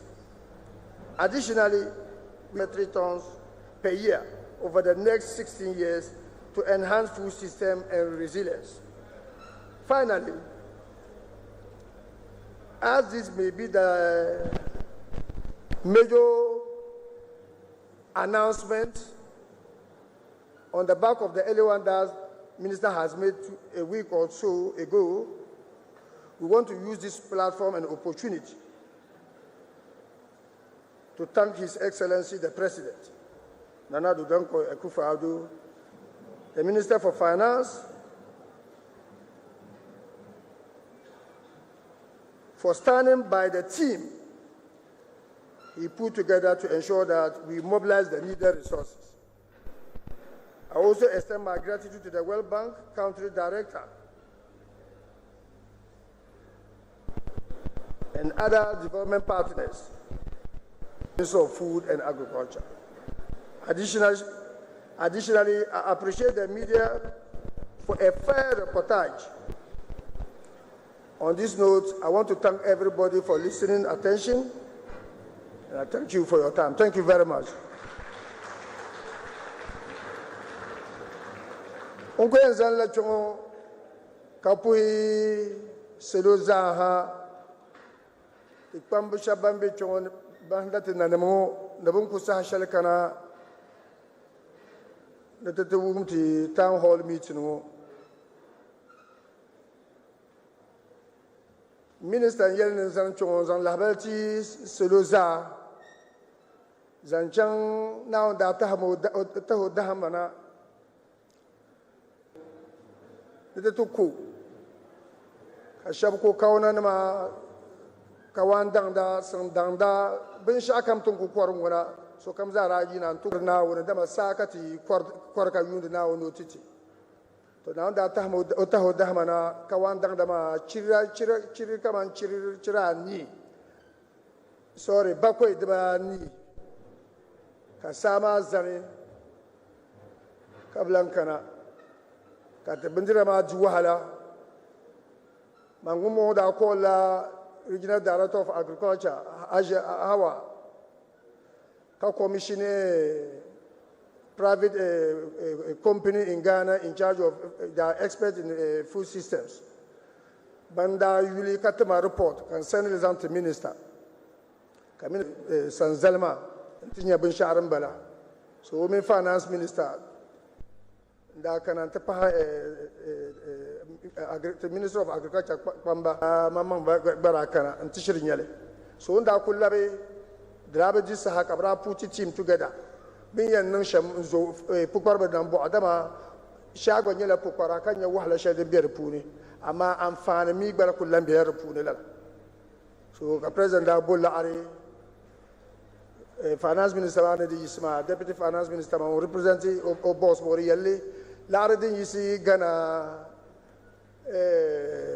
la palama million comme chez nous Ghana together on boss on some Lardin is slimentan la arma karba ici million comme gane pehno America la arma den ka bazan son ka bo so ne bo so shel bin yan bo zan son pukparba dama bielm tong duya na tong kujengo ne ba yan da ka wana zan pana ntu son pukparba dama da la tatu brum ma tan ban nan dun tunan ka tun da yu da ka wanya su chango ma ka riba za ta be can dede to amma da damu na gwamnatin ku yudo nan sham ka kumbulu gana balle sabre jingo to zo la la ashadin yan gola bi hango ma son pukparba ma dan pun domi den kalma nyela bandirgu ma bin yan nan tin yan nan sham procurement issues din yan nan ka bandira ma la'anna na la'ashadin yan so ma dama din yala bi yan so la bandira din ya shinkafa din ya kawo na la'afirga to zo fama kam gwamnati yan so me ka dabai so ne ka ba so an kuma dama gwamnati ku to samshalan nan ma gwamnati ku to de za dama tu yundila pukparba banya to ban ku kwar eka dabai ma pukparba tu kwapshini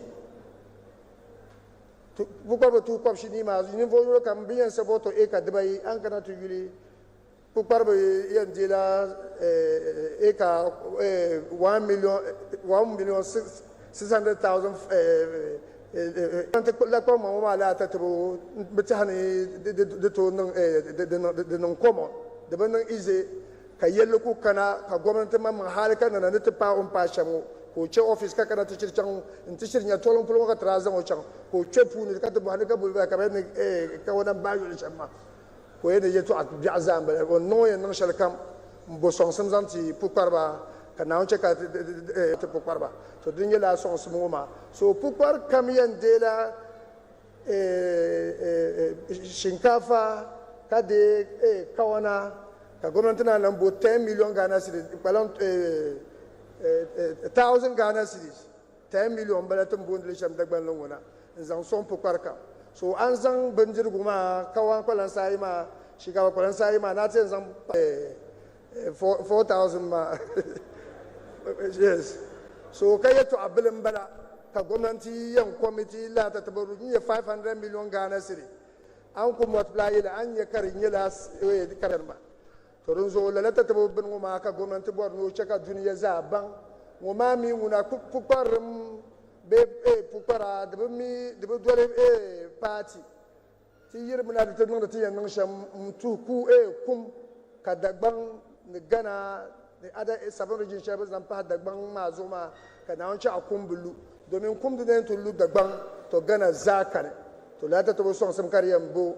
zan son pukparba kala ta tabo nan sun ma karkana to son ka pukparba tanjiyan kula ka gwamnati ya ta nimban so ta katin nan da shan fahara ta puhla gwamnati no pamma domin ka yuno ka yanya ka gwamnati na ka yelle paga ko ka no tun ya hanin tam lalata tabo son sun mami da ben ta pukparba pahla pukparba shaban ban registry ayan registry da tubana mala gana ka na mobile money kabachanta register farm ma pahlab yara pushe dim bahyol ma din ka ben zan gat platform ma zo dimen nan ya ka shabene bina ka gana ka da magana ka ma de borno so kam dilata to an fan ma bimalla ga platform ma din da yi sare ka shel pahla gana ka ma ka repanto sai gana ka an yulite ma bi flan ma bi bakora ama ba ka voters id card ba ka gana ka so bumbo platform ma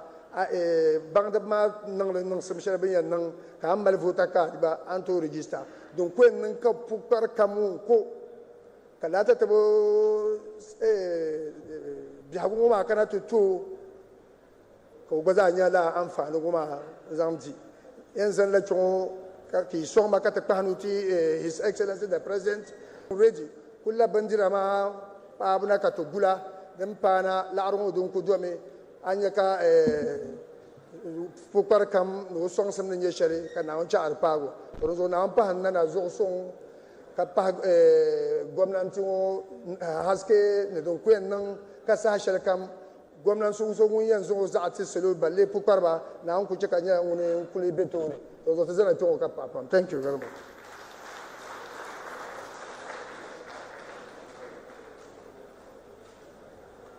I didn't hear the round of applause for Honorable Alhaji Hadi Tuferu, Deputy Minister in charge of Agric.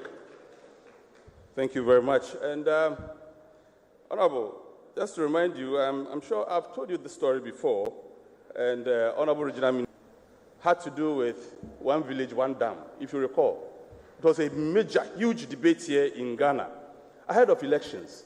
So as a journalist, I gathered a few of my colleagues from GBC, and we said, look, let's go and find out if indeed the government was constructing dams or they were dugouts as alleged by their opponents, the NDC. So randomly, we said, look, and those dams were supposed to be in the northern part of the country. To Upper East, just drove and arrived at a random village. And then, as we usually do, you don't just start working. You do what we call the community entry. So we had to look for somebody of relevance in the community. And we're directed to the assemblyman. About 70-year-old man, but still looking very strong and agile. And we went to him. He says, yes, go with. So can we go in our car? He says, no, because it is just a stone throw away. Ladies and gentlemen, when a villager tells you it is not far, it is far. He said, no, it's just a stone throw away. So we brought out our equipment and we started following him. We walked 1 mile, no dam in sight. 2 miles, no dam in sight. After 3 miles, city dweller, you're already tired. So I turned to the old man and said, sir, I thought you said the dam was just a stone throw away.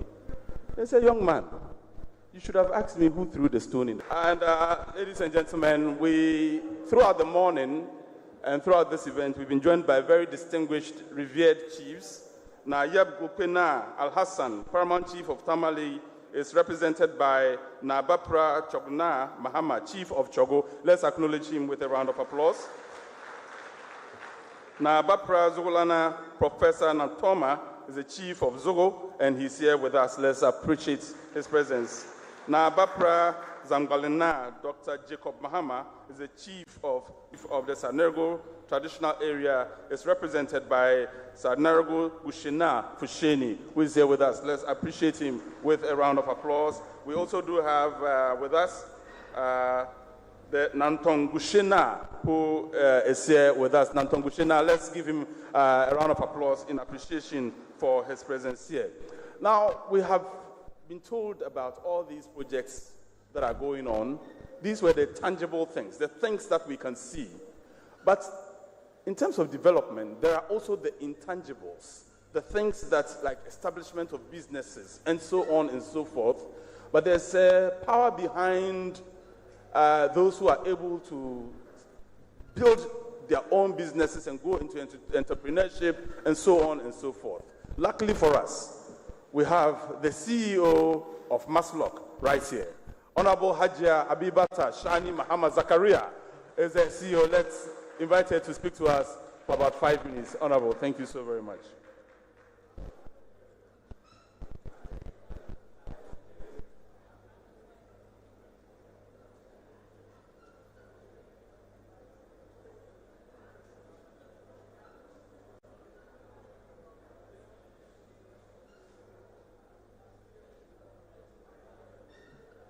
Good afternoon. Honorable Regional Minister, my own father, Honorable Fati Abubakar, my very good sister, Nanama, Afanama, our Honorable MMDAs. Good afternoon to everyone. First of all, I want to say that as government, I am very proud to be part of Nana Addo's government, because looking at the achievements in the northern region, we don't need anyone to tell us between the two parties which party should be voted for. These achievements in the northern region, some of them are unprecedented.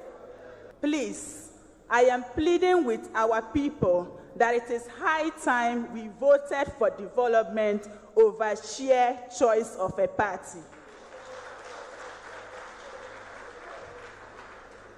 This development cuts across And Honorable Fati started this thing going around all the regions of the country. But I think she's still on course. When you go to every region, the kind of achievements that we show, as Honorable Minister indicated, these are real projects. Those projects are tangible. Those projects are projects that we can say and point to. They are not those projects that were captured in the Green Book.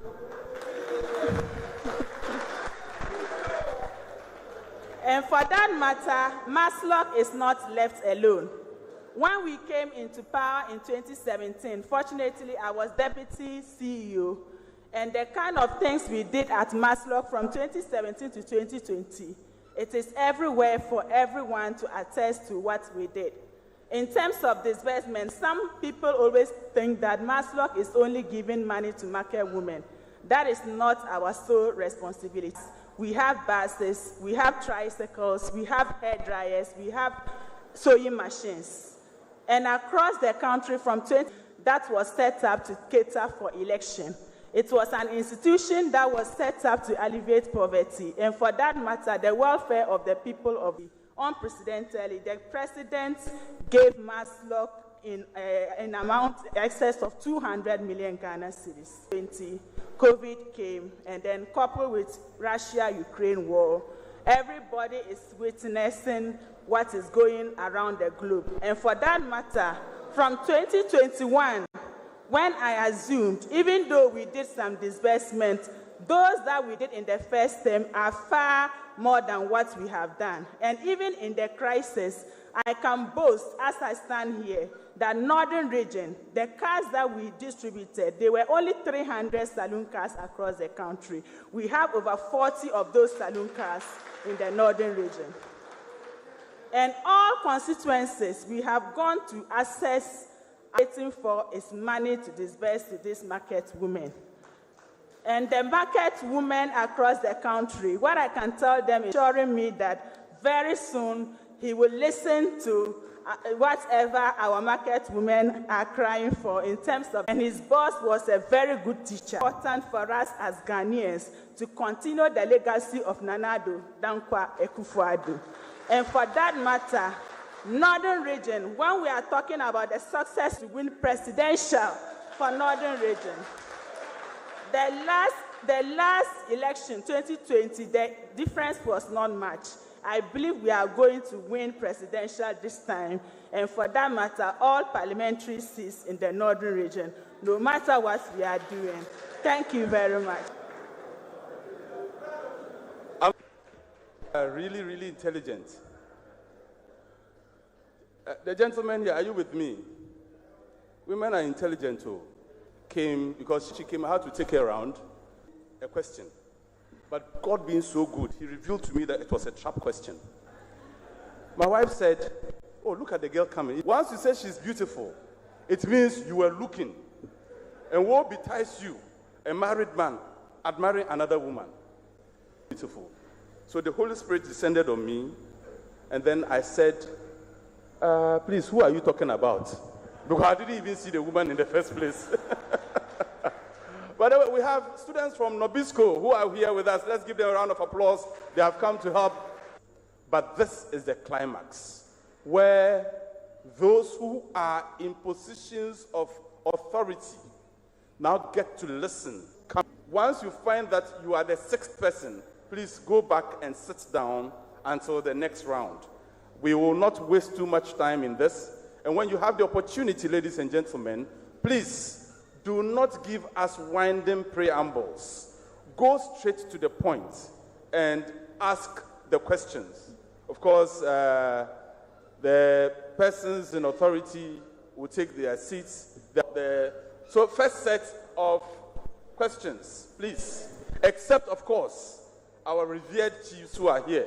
They would have, so...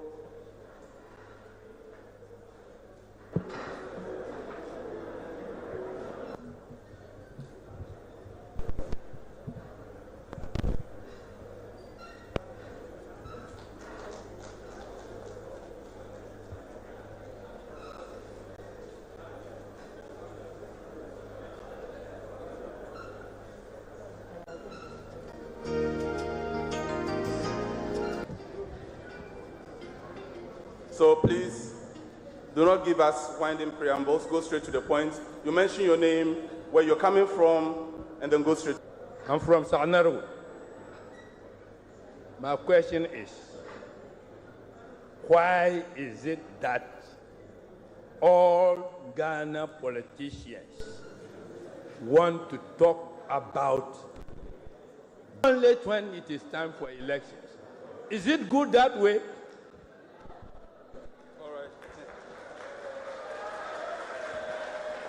All right. Thank you very much. And that's how we want the questions to be asked.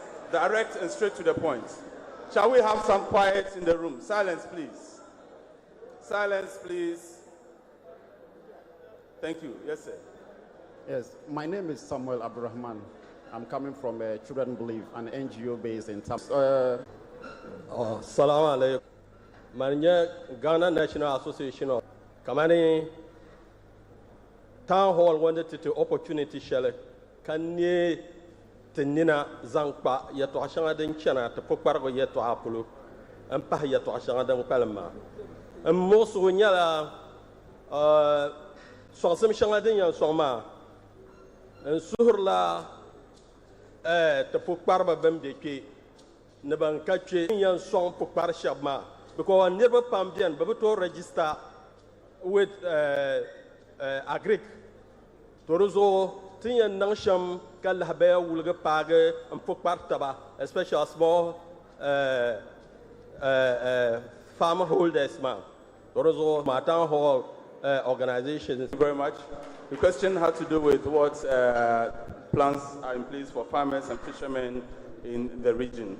Okay, sir. Yeah, thank you very much. My name is citizen of Tamale, Sanargo, and for that matter. I was so excited when Regional Minister was talking about the roads infrastructure in the region that was brought into the country by the MPP government. My first concern is that when you come to Sanargo, and I believe the GC, the MC for Sanargo is around, you cannot enter inside Sanargo with a vehicle. Right now, my vehicle is parked. I can't come out with my vehicle. It's parked in the house. All roads in Sanargo Township is completely out of order. The machines would have started work there, but unfortunately, no. Then secondly, your opponents. I'm sorry. Please, this is why I'm here. The machines were brought and payment, only 15% of the money has been paid. The 85% is to be paid by the incoming government, and which they believe they are the incoming government. So please, if you government. Right, thank you very much. Yes. So the last of the first round. Well, my name is Abdul Hakim Issa. I'm the Director of Administration, Ghana Soybeans Farmers and Aggregators Association. Well, I want to make there is a ban on the export of grains, including maize, soya, and rice. But the minister just told us that there is input assistance to farmers. That is just rice and maize. There's no seed assistance to soybean farmers. And yet, there is, we want you to buy. At the end of the day, your ministry got processes. You also had that, you also deem it. Sorry, sir, what is your question? I said I want to make a... Okay, so you want further explanation on the ban that has been placed on soya, maize, and rice, and how this ban benefits you, the farmers? No. Why is it that they are giving seed subsidy to maize farmers, rice farmers, without giving the same thing to soybean farmers? Exactly. Meanwhile, please, that's one thing. Food is number one. I'm a farmer. You see, we all believe in this PFJ phase 2. We'll come back to you. Thank you very much. Can we have the microphone? Honorable Minister for Information, All right. We will now pause. I think this question, which had to do with why does government not talk about its performance until it's in an election year, maybe you may want to respond to that question. Shall we have some silence in the hall, please? Silence. Thank you so much, Mr. MC. That was a question from my father, Mr.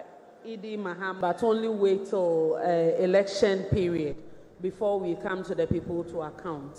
I want to put it on record that in the last 4 years, this Kojo upon Kroma. Then again, in 2022, we wanted to organize another town hall meeting that state of the region stopped. The focus was driving investment to the region. So we brought all the regional ministers to Accra to address investment. Was there to do a wonderful presentation on Northern Region with all the MMDCEs. But after that presentation, the feedback we got from him to face the Accra media, we should come back to the region as we did with the E-Levy Town Hall and other engagements, so that the media in the region who have been doing the reports on specific communities will be able to ask the top. There is no better time to account to your people. Accountability, once again, is the bedrock of democracy. If your government can account to you 10 times in a year, take it, because the authority is yours, and deliver prosperity and development to the people. So I hope this wouldn't be the last, given the opportunity after we've gone around the your feedback. Thank you. Thank you very much. Honorable Regional Minister, there was a question on infrastructure to the question on the drip machines and why Sanergo hasn't experienced any development as a result of the presence of the drip machines, and also the 15% element that your opponents allege that you have only paid and waiting for the next government to pay the rest. Thank you. This very question on infrastructure for the kindergartens our education begins from. In my presentation, you saw the number of kindergartens that has been recorded. I do not think that in the past people even paid attention to how now. There are no primary school blocks that we build without kindergartens. There are several of these kindergarten blocks and playgrounds that are in the offing. This is a well thought out program by the NPP government, and we think that is why we deserve to put minds on this, and talking so much about educational reforms. And we think that the mandate should still be with us. If you have the opportunity to pay visits to the various schools, you will attest to the fact that kindergartens are springing up, and we think that the private sector too is doing well in this direction. And he also spoke about infrastructure deficit. We are on course to delivering infrastructure. Currently, at the RCC, if you were to pay a visit, there is manufacturing of infrastructure, tables, chairs, cupboards, and various under construction now at the Regional Coordinating Council. People can have the opportunity to pay visits there. And after the manufacture, this will be supplied to the various schools in the region. It's a massive project that is taking place, and I think that we all deserve to just pay visits to the RCC to attest to what presentations that I have made. What we saw currently talking about, production of this is currently ongoing. That would show you that we really mean business in whatever we are saying. Thank you very much. Okay. Honorable Minister, give me the opportunity to respond. Let me give you a background of the story of DRIP and then talk specifically to funding DRIP. Just to let you know that it is not like a financing program with a loan or anything of that sort, that you will say we are leaving debts for any other administration to come and pay. At the beginning of this year, 2024, according to the Ministry of Roads and Highways, when they compiled their data from feeder roads from Ghana, constructed a total of not less than 12,000 kilometers of roads. They include highways, asphalting of town roads, reshaped roads in 2021. And the issue of road networks remain a priority among priorities. In fact, I have displayed by the Honorable Regional Minister. Just last Saturday, I traveled to Karaga, and I couldn't believe that it did not take me two improvements on the road network. You saw the Tamale-Yendi road, and look at the quality of road that they've done towards the airports, connecting the Tamale-Walewale or the Tamale-Savlugu highway. It should tell you that everywhere you pass, you see evidence of road construction. But governance is continuous, and we keep improving the road network. But because of the number of requests, the government, the president and vice president, realized that there will be the need to devise other strategies. You don't need to gather all the documents from districts and go and queue them at the feeder roads departments. So the strategy was to leverage the statutory fund, District Assembly's Common Fund, to pay for all the revenues that are mobilized through GRA, a component of it that is supposed to go to funds, designated funds like the GET Fund, like the irrespective of governments, that are supposed to take a component of our revenue mobilization. It is not dependent on who is winning the next election. I am confident that with God, all things are possible. But let's leave the politics aside. This is a whole year. Under the 1992 Constitution and under the Fourth Republic, there has been existence of the District Assembly's Common Fund. But President Akufo-Addo and Dr. Mahmoud Bawumia have decided that we should use the fund to provide at least 7. That is why they procure 2,000 China to see how they can learn assembling of the drip, and brought them to the Josfon JA plant here in Ghana to assemble those equipment. Local content, we have 200 young Ghanaians who are capable of maintaining the equipment. It also came with a servicing arrangement whereby there is a warranty for the next 2 years in terms of provision of fuel and maintenance services, so that the best thing is to draw the district assembly's attention to it through the elected assembly member or other community leaders, for them to release the drip equipment for trouble. And what I have noticed on social media of it, but this is an initiative of President Akufo-Addo, his legacy, and a program that is funded by his government.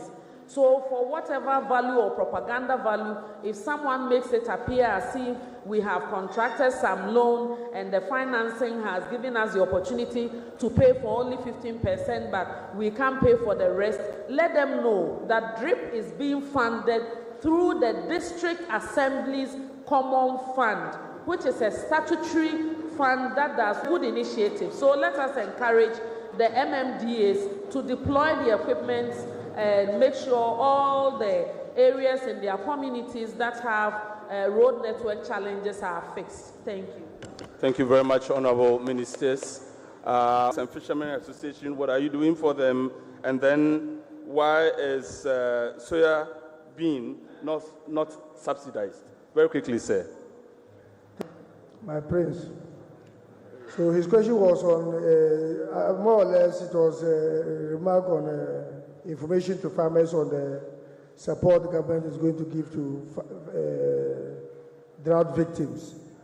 Honestly speaking, there have been stakeholder engagement at the district levels, or that's why at the implementation, Dean of Regional Ministers, they also have their, for example, the Northern Municipal and District Assemblies, they are all involved.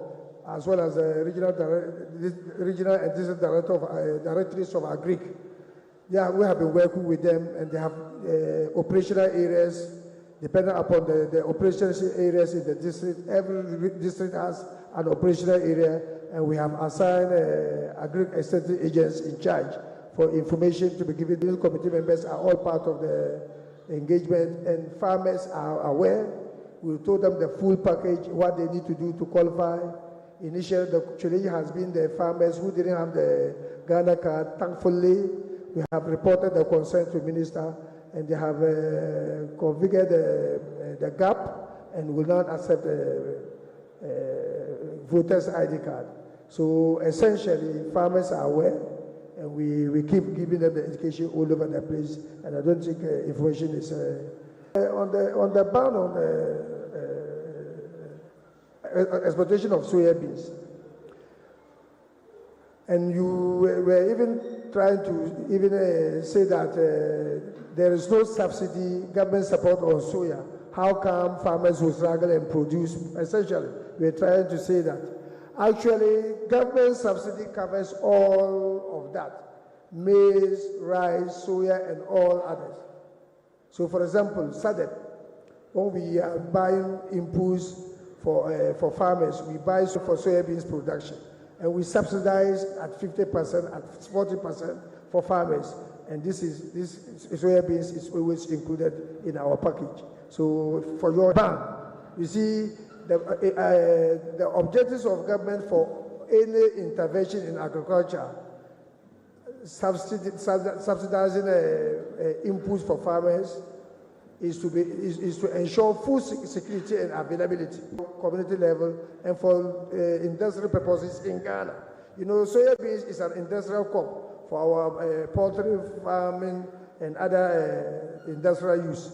So if at any point in time government assesses its situation as far as a particular crop or grain is concerned, and it is not enough to feed the nation for both human consumption and for industrial use, the government deserves the right, because he subsidizes the inputs for you, and he must ensure that he has adequate and enough to solve the national issues before, if there is surplus, we can export.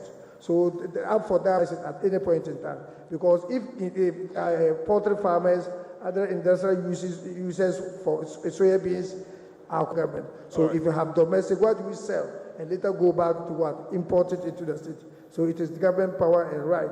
I'm sure Asia, Fatima, if you want to add one or two things. I agree with you, Honorable Minister. Of course, if your children are hungry at home, you don't send the food outside and then later think about what they will eat. So government's priority is to make sure there are enough cereals on the markets at cheaper prices, and Ghanaian households are able to put food on the table. So as announced by the Greek Minister and also reiterated by the Honorable Deputy Minister today, as we commence the distribution of fertilizer, so after giving fertilizer and seedlings to farmers and also providing some support of cash and also maize and rice so that they can sustain themselves within the crop season, you expect that when we harvest, we should make sure there is stability in the Ghanaian market. The prices of maize have come down because of availability on the market. The prices of rice has come down because currently we don't have challenges with increase in price of vegetables. If you look at the month-on-month food inflation, when it comes to even yam, the tubers, the plantains, and vegetables like onions, and governments bringing interventions by way of imports to make sure there is availability on the market, and also the prices have gone down to a target of 300 or 400 Ghana cedis per bag. So that is the target now. Should we have surplus, then the ban will be eventually lifted so that we can supply to other neighboring countries like Burkina Faso, that largely depends on our Ghanaian market for maize and other cereals. All right, thank you very much, Honorable Ministers. We booked this hall until 2 p.m. We're just 5 minutes away from 2. Straight to the point within 15 seconds. Thank you. Please, first person. Please, my name is Ibrahim Ishmael, and then I represent Afri Youth Movement. My question goes to the Deputy Agric Minister. It is to all of us our knowledge that one of the most affected people in the course of the drought is the farmers. But it seems that the policies the government have rolled out is concentrating on the farmers rather than we, the consumers. So I want to know the measures the government is putting in place in order to make food available and also make prices come down. All right, especially thank you very much. Prices. Question well asked. Next. Thank you very much. My name is Abdullah Fadlullahi. I'm from Kumbongo district. My question goes to the Honorable Deputy Agric Minister on GAP. In the Regional Minister's presentation, he indicated that we have over 163,000 smallholder farmers registered or farmers, registered 0.5% of it.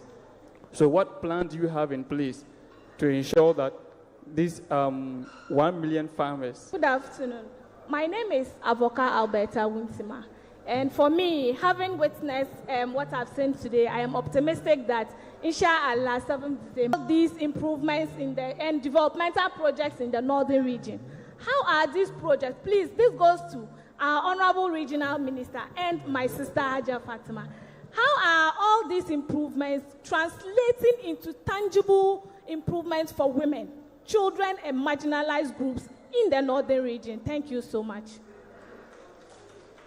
Good afternoon. Right. My name is Hussein Danguma. I'm a student of UDS. So my concern goes to Regional Minister. I was so impressed by your display. It really shows that, like, you walk your talk. And it also shows that our leaders in the northern region are willing to subject themselves to accountability. Organize this kind of events quarterly, every year, not just some particular periods. Thank you so much. All right, thank you. So yours is... Please, when I listened to all the presentations, there was a notable absence of sports, especially sports infrastructure. Now, if you look at the Ali Mama Sports Stadium, it is one facility that has not seen any major renovation since its inception in 2008. I'd like to know from our leaders, what are they doing about it? Is it part of the national stadia that government plans to carry out renovations works across? And finally, just a little one. I remember in 2020, His Excellency the President cut short for a major water project, $223 million US dollars project, Tamale Water Supply Project. I'd like to know, with 3 months to the December 7th election, what is the state of that project? Thank you. Thank you, Mugis. We're grateful. Yeah.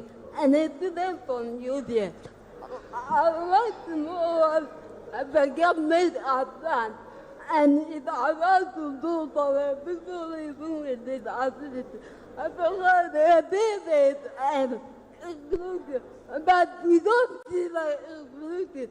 How can I ever better go to the school and continue? There's no inclusion in our education facilities because I have been told by many parents about if they turn their disabled students to school, they don't admit them into the school. So the government to do something for people with disabilities. Great question. Her question has to do with, in all of these presentations, the issue of persons living with disability was conspicuously missing. What are government interventions for people living with disabilities? She's a person with disability, a third-year student of UDS. Let's give her a round of applause. Thank you. Thank you so very much. So we'll take the answers now. And honorable ministers, let's remember we are running out of time. Let's keep it as snappy as possible. Thank you very much. Honorable. Yes, the first, consumers versus farmers. Yes. Why is your attention on farmers and not the consumers? Thank you very much. In fact, when government is addressing farmers' problems regarding their productivity. Indirectly and invariably, government is attaching on. Shall we have some quiet? Quiet in the hall, please. Silence in the hall, please. Thank you. Honorable. Invariably, government is attaching a greater attention for consumers to be able to buy. So with the drought, the danger is that we are going to experience food shortage. So immediately, government has mobilized resources from internal and international to buy. As we speak, we have signals that in a very short period of time, those grains will start arriving. First, to ensure availability. And secondly, to give to farmers at no cost to the farmer. The farmer will have some to consume and have surplus to sell to you at a price that he cannot sell beyond certain rate, because there will be more, the food will now be cheaper because more food will be imported into the country before even our own local production start to bring in the food. So consumers be rest assured that the fear that there will be a shortage of food in Ghana is mitigated, and you will have it at a very good price to buy as a consumer. Honorable, I'm sorry I'm rushing you, but the next question to you has to do with the 1 million the 1 million smallholder farmers Minister spoke about. What are you doing to register them? Very quickly, sir. So you see, the fact that we have 1 million farmers in the northern farms, that is the point, the first point I want you to note. Secondly, the registration is ongoing, and I can assure you that by the time we get to 460,000 farmers that we have targeted to save as having recorded and lost their farms, it's not a small matter. So the target for the region is over 460,000 farmers. So as the registration is ongoing, I'm sure if we have to go and check on the platform, you see that the number will be more than this. So the target for the region is about 500,000 farmers, because not all farmers will farm in a particular crop season. Honorable, thank you. Thank you very much. Honorable Regional Minister, we want to see tangible improvements in people's lives. You have shown us hospitals, the airports, the flyover, and so on. But how is this?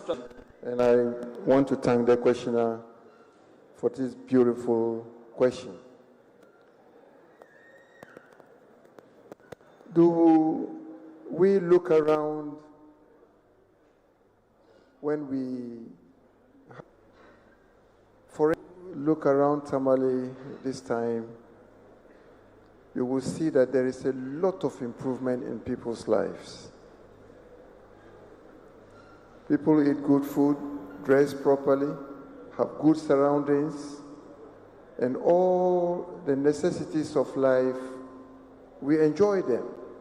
We have good supply of electricity, a fair, good supply of water, sanitation, and all those things that we think about. Yes, I agree that people do not have money in their pockets, as in quotes, people would say. You cannot eat your cake and have it. Because all the things that I have, the niceties that I have enumerated, catch one of them to attain excess. Revenue to your pockets. It gives you that amount of money to do other things with it. So these are matters of appreciation, not by way of cash, but by way of service that we would have been paying for. Right, Honorable. So I'm sorry I'm truncating your answer there, but yes, sir. The water. We all know that there was a contract. A sword was cut for the construction of the Tamale Yendi Damongu water project, which has stalled. And we all know that the finance minister, deputy finance minister, had touched on those challenges that we had with financing. In fact, the contract has not been cancelled. The contract is still valid, but we are waiting for sources of funding that has changed to be approved. Just last 2 weeks, there was the European Union president in my office. he came with some good some good suggestions to me, which we are yet to engage in. Instead of the original source of funding that was going to come from the European, some banks in Europe, she was talking to me about some other funding sources that were available for us, which we are ready to exploit. And on the issue of the Tamale Alhaji Aliyu Mama Sports Stadium, I think that if you had visited the place some 4 months ago, you would have thought that the stadium was going to collapse, especially the playing field. When the Black Stars had to come here for some tournament, it was not. But today, if you go in there, it's a change story, and I think that we are trying to improve on it. And even the fiscal structure itself is supposed to undergo some renovation works, just like other stadiums that has been enumerated to go under some reconstruction, some rehabilitation works. The Aliyu Mama Sports Stadium is one of those stadiums that has to be renovated. And I can assure you that when the time comes, we would follow suit and make sure that it is brought up to the 2008 standards that it used to have. Thank you. Thank you very much. Honorable Minister for Information, you may want to respond generally, but my interest is in the people, the persons with disability question. In all of this, have we left them out? Why, if so? Okay, thank you for the question.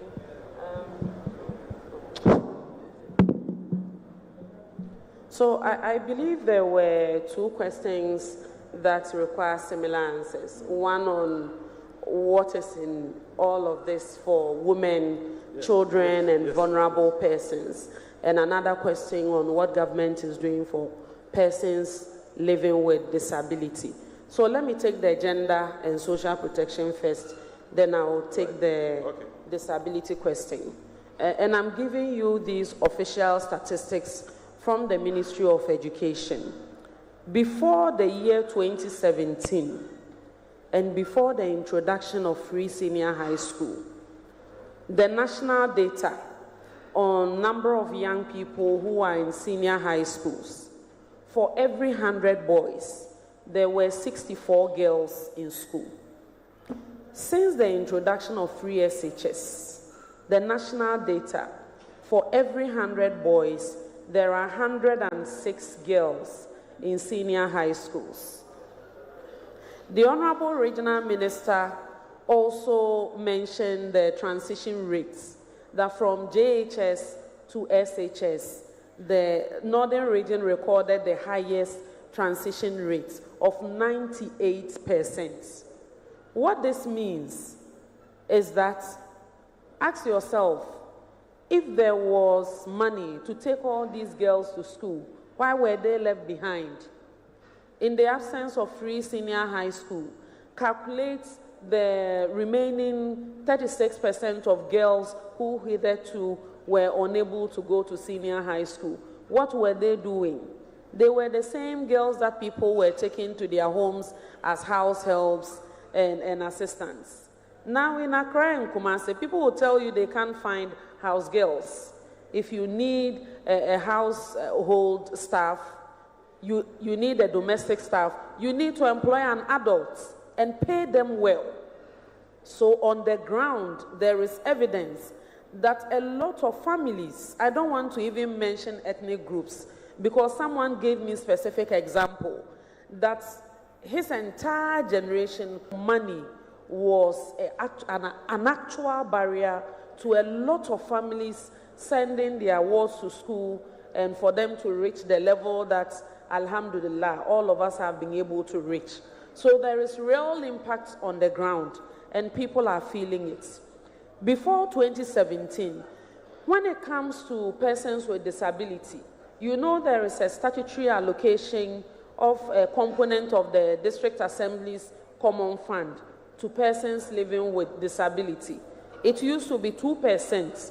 So whatever allocation that the District Assemblies receive under the District Assembly's Common Fund, they were mandated to allocate 2% of that amount to persons living with disability, because disability is not inability. They can work, they can go to school. So they are among some of the most intelligent and brightest people who, with the necessary support, can do something for themselves. When President Akufo-Addo and Dr. Mahmoud Bawumia came into office, they said the allocation by 50%, meaning today, the component of the District Assembly's Common Fund that goes to persons living with disability has moved up from 2% to 3% under President Nana Addo Dankwa Akufo-Addo and Dr. Mahmoud Bawumia. So what they use that money for? I believe some of the honorable DCs are here, they will attest to it.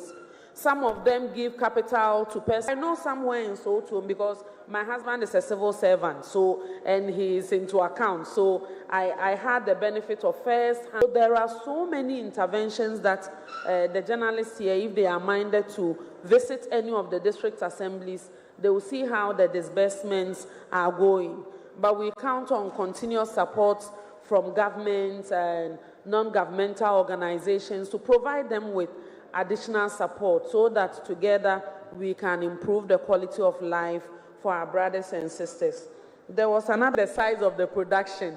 Spirit desires, but the packets may not be as, as filled. But as and when we are able to find the means, we go around the regions to make sure and send them to the president and his cabinets. And I can tell you that since yesterday, as I met with the media in the region, other stakeholders, and doing the town hall today, my notebook is full. I'm going back to Accra with a lot of ideas and information that you have shared to inform government. I thank you for your attention.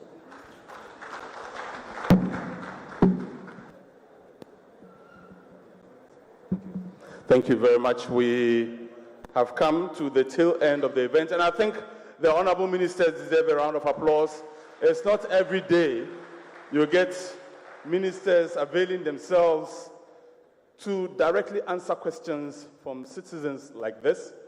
On behalf of everybody here, I want to thank herself for leading all of this production. Let's give her and her team a round of applause. The Northern Regional Ministerial Council to host this event in Tamale. This is remarkable because now we also have access to the persons in power to air our views and to ask them direct questions. A round of applause to the minister. Nationally, but he chose to be here because he is, first of all, a citizen of Northern Region, but also because here in Northern Ghana, we experienced drought. They had been working assiduously behind the scenes to ensure that the effects of that drought were mitigated. Honorable, we are grateful to you. Let's give him a round of applause. I can tell you that if these gentlemen and the lady we have spoken about, as well as the CEO of MASLOC, who is here, Hajia Abiba Muhammad Zakaria, let's give her also a round of applause. But the point I'm making is that everything they have said they have done could not have been possible if they did not have the support of the traditional authorities here in Northern Ghana. And the traditional rulers have sat throughout this event. And you know what that means? It means they are committed to the development of to the DCEs and the MMCEs who have traveled from far.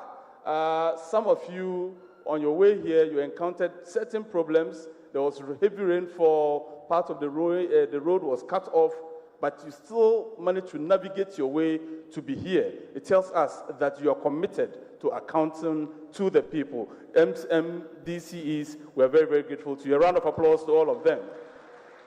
But the most important people here that we need to thank are you, the people of Ghana, the people without whom our ministers would not be ministers, the people without whom our chiefs would not be chiefs, the people without whom our DCEs would not be DCEs. You are the most important people. Without you, this event would have been a flop. A round of applause to yourselves for making it possible.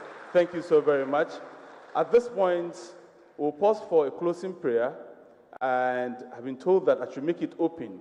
If you've been touched by the Spirit of Allah, please step up and lead us in the closing prayer.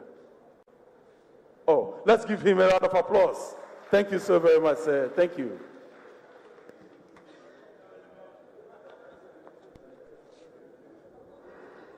Al-Hajj Ahmed Abubakar Yusuf is going to lead us in the closing prayer. Thank you.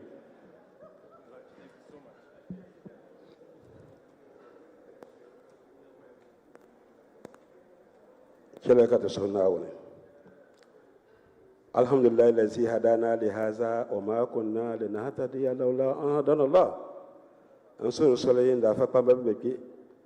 Nenzani zani ansu adoma karawu zanti tamabe ne kadama ai kan shukuru aba bargra shab gobla men ne jalo bi kan shukuru domin da mala ne bi kan karaje da karakin ma ba ka musulun sepuni kan bon nan bang nsalim pinta aba bang na da ma da pa ya mang da ka kan shukuru don ton kun nan ma biarne bene yenye ben suten gbarwa ma zo suriya yeti sole kada so adwa ma ka yose na wannan ta katare.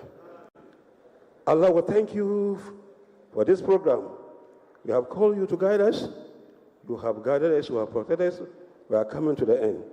All what we have said here, you know it more than us. You know how it will benefit us. We pray that whatever we have heard here, we'll go back with it, believe in it, work with it, so that we'll achieve together.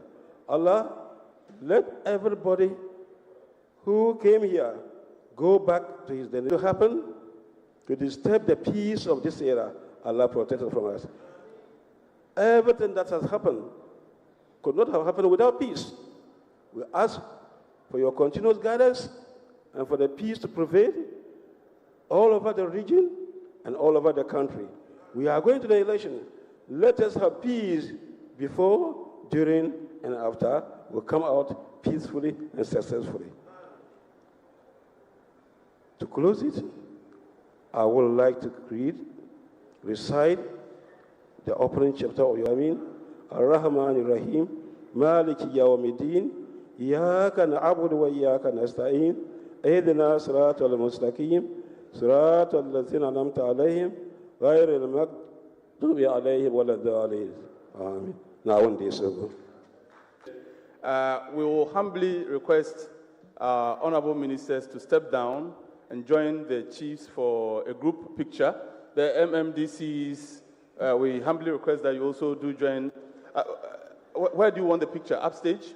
Okay, so please, honorable MMDCs and our chiefs will join us here for the group picture.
projects in various sectors. If you come to economic development, we have under the 1G1F, we have Gari processes.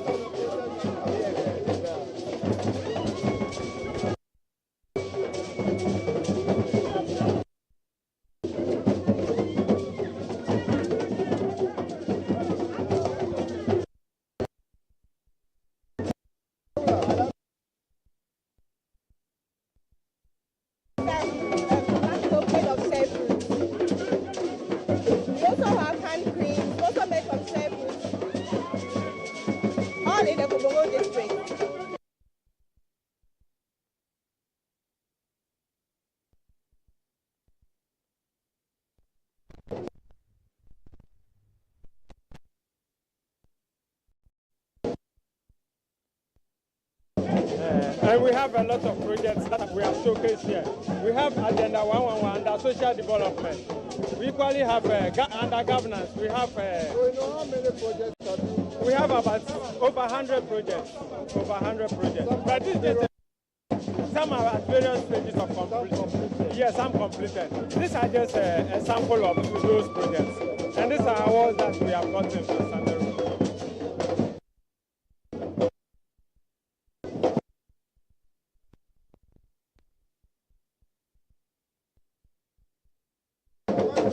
Yes, these are the citation awards.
Roads that we have constructed.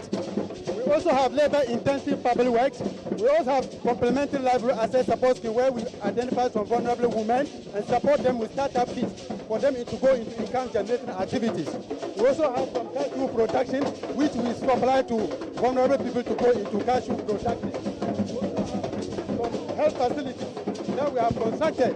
We have OPD blocks. We have Agenda 11 projects. And we have also constructed some water facilities for some of the communities, as well as classroom blocks. Yeah.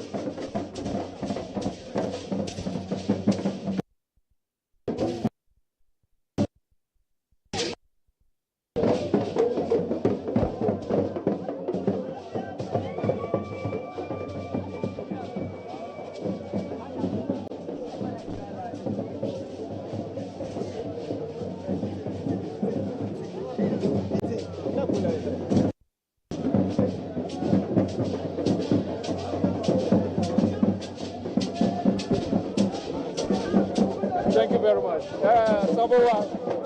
Yeah, this Saboba. Yeah, so we have here this our Saboba water system. Yes, under water and sanitation. This for security, we provide school. Yeah, and then train them in carpentry and other businesses. Yeah. So they have provided cereals like rice processing, granule processing. So we've trained them to involve in. Yeah.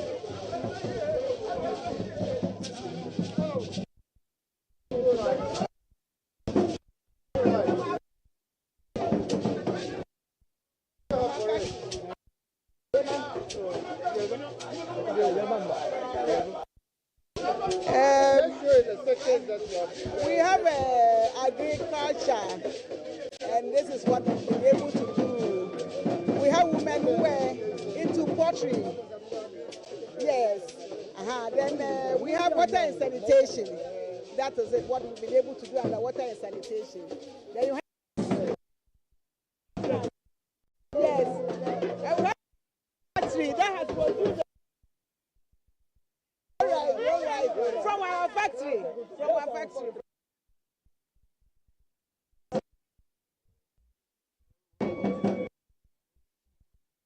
Assembly, we are fortunate to be benefiting from the Bui power. Yes, so this area dealing with electricity, activity. We are also working communities to deal with issues of water shortage. We are constructing a lot of market facilities, local at the Yendi, particularly at the Yendi Central. 60 number lockable stores to facilitate local economic activity at that area. We are also supporting office accommodation for security. Yes, so we are doing that to support security.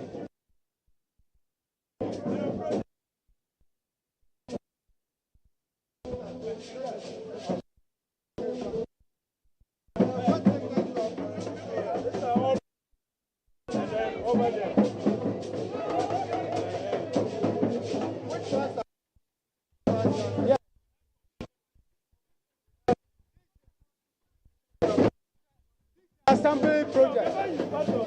This is the assembly project. The offices. And looking at it, that's the newly established. No, he's talking of completed projects. And one is here. This one is completed.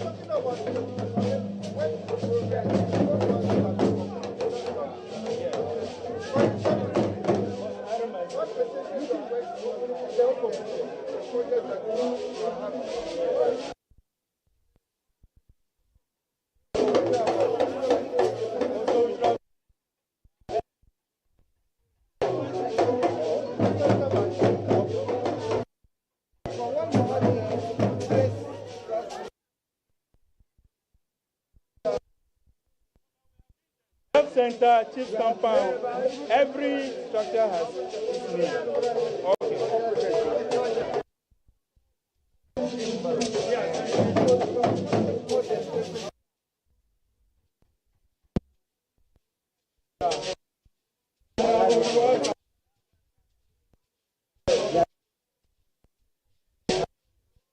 Honorable.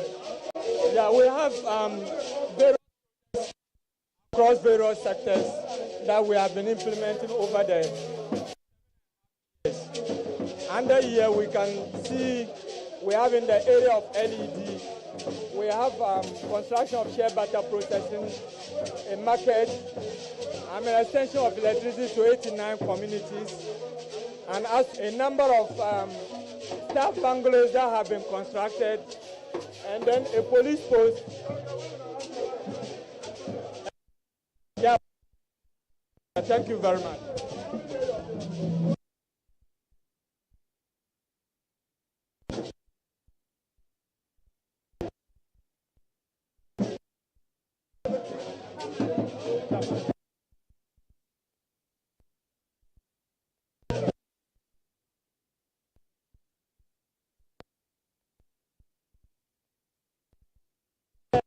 Agenda 111.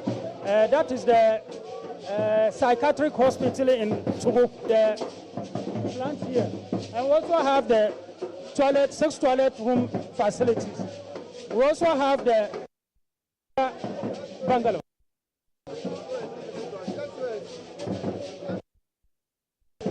Okay. Sanitation, education, and then electrification. All His Excellency John Nana Akufo. That is it. This is organic fertilizer. It's liquid. Yes, please. Actually, I saw the advert on TV.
You are watching a GTV live event.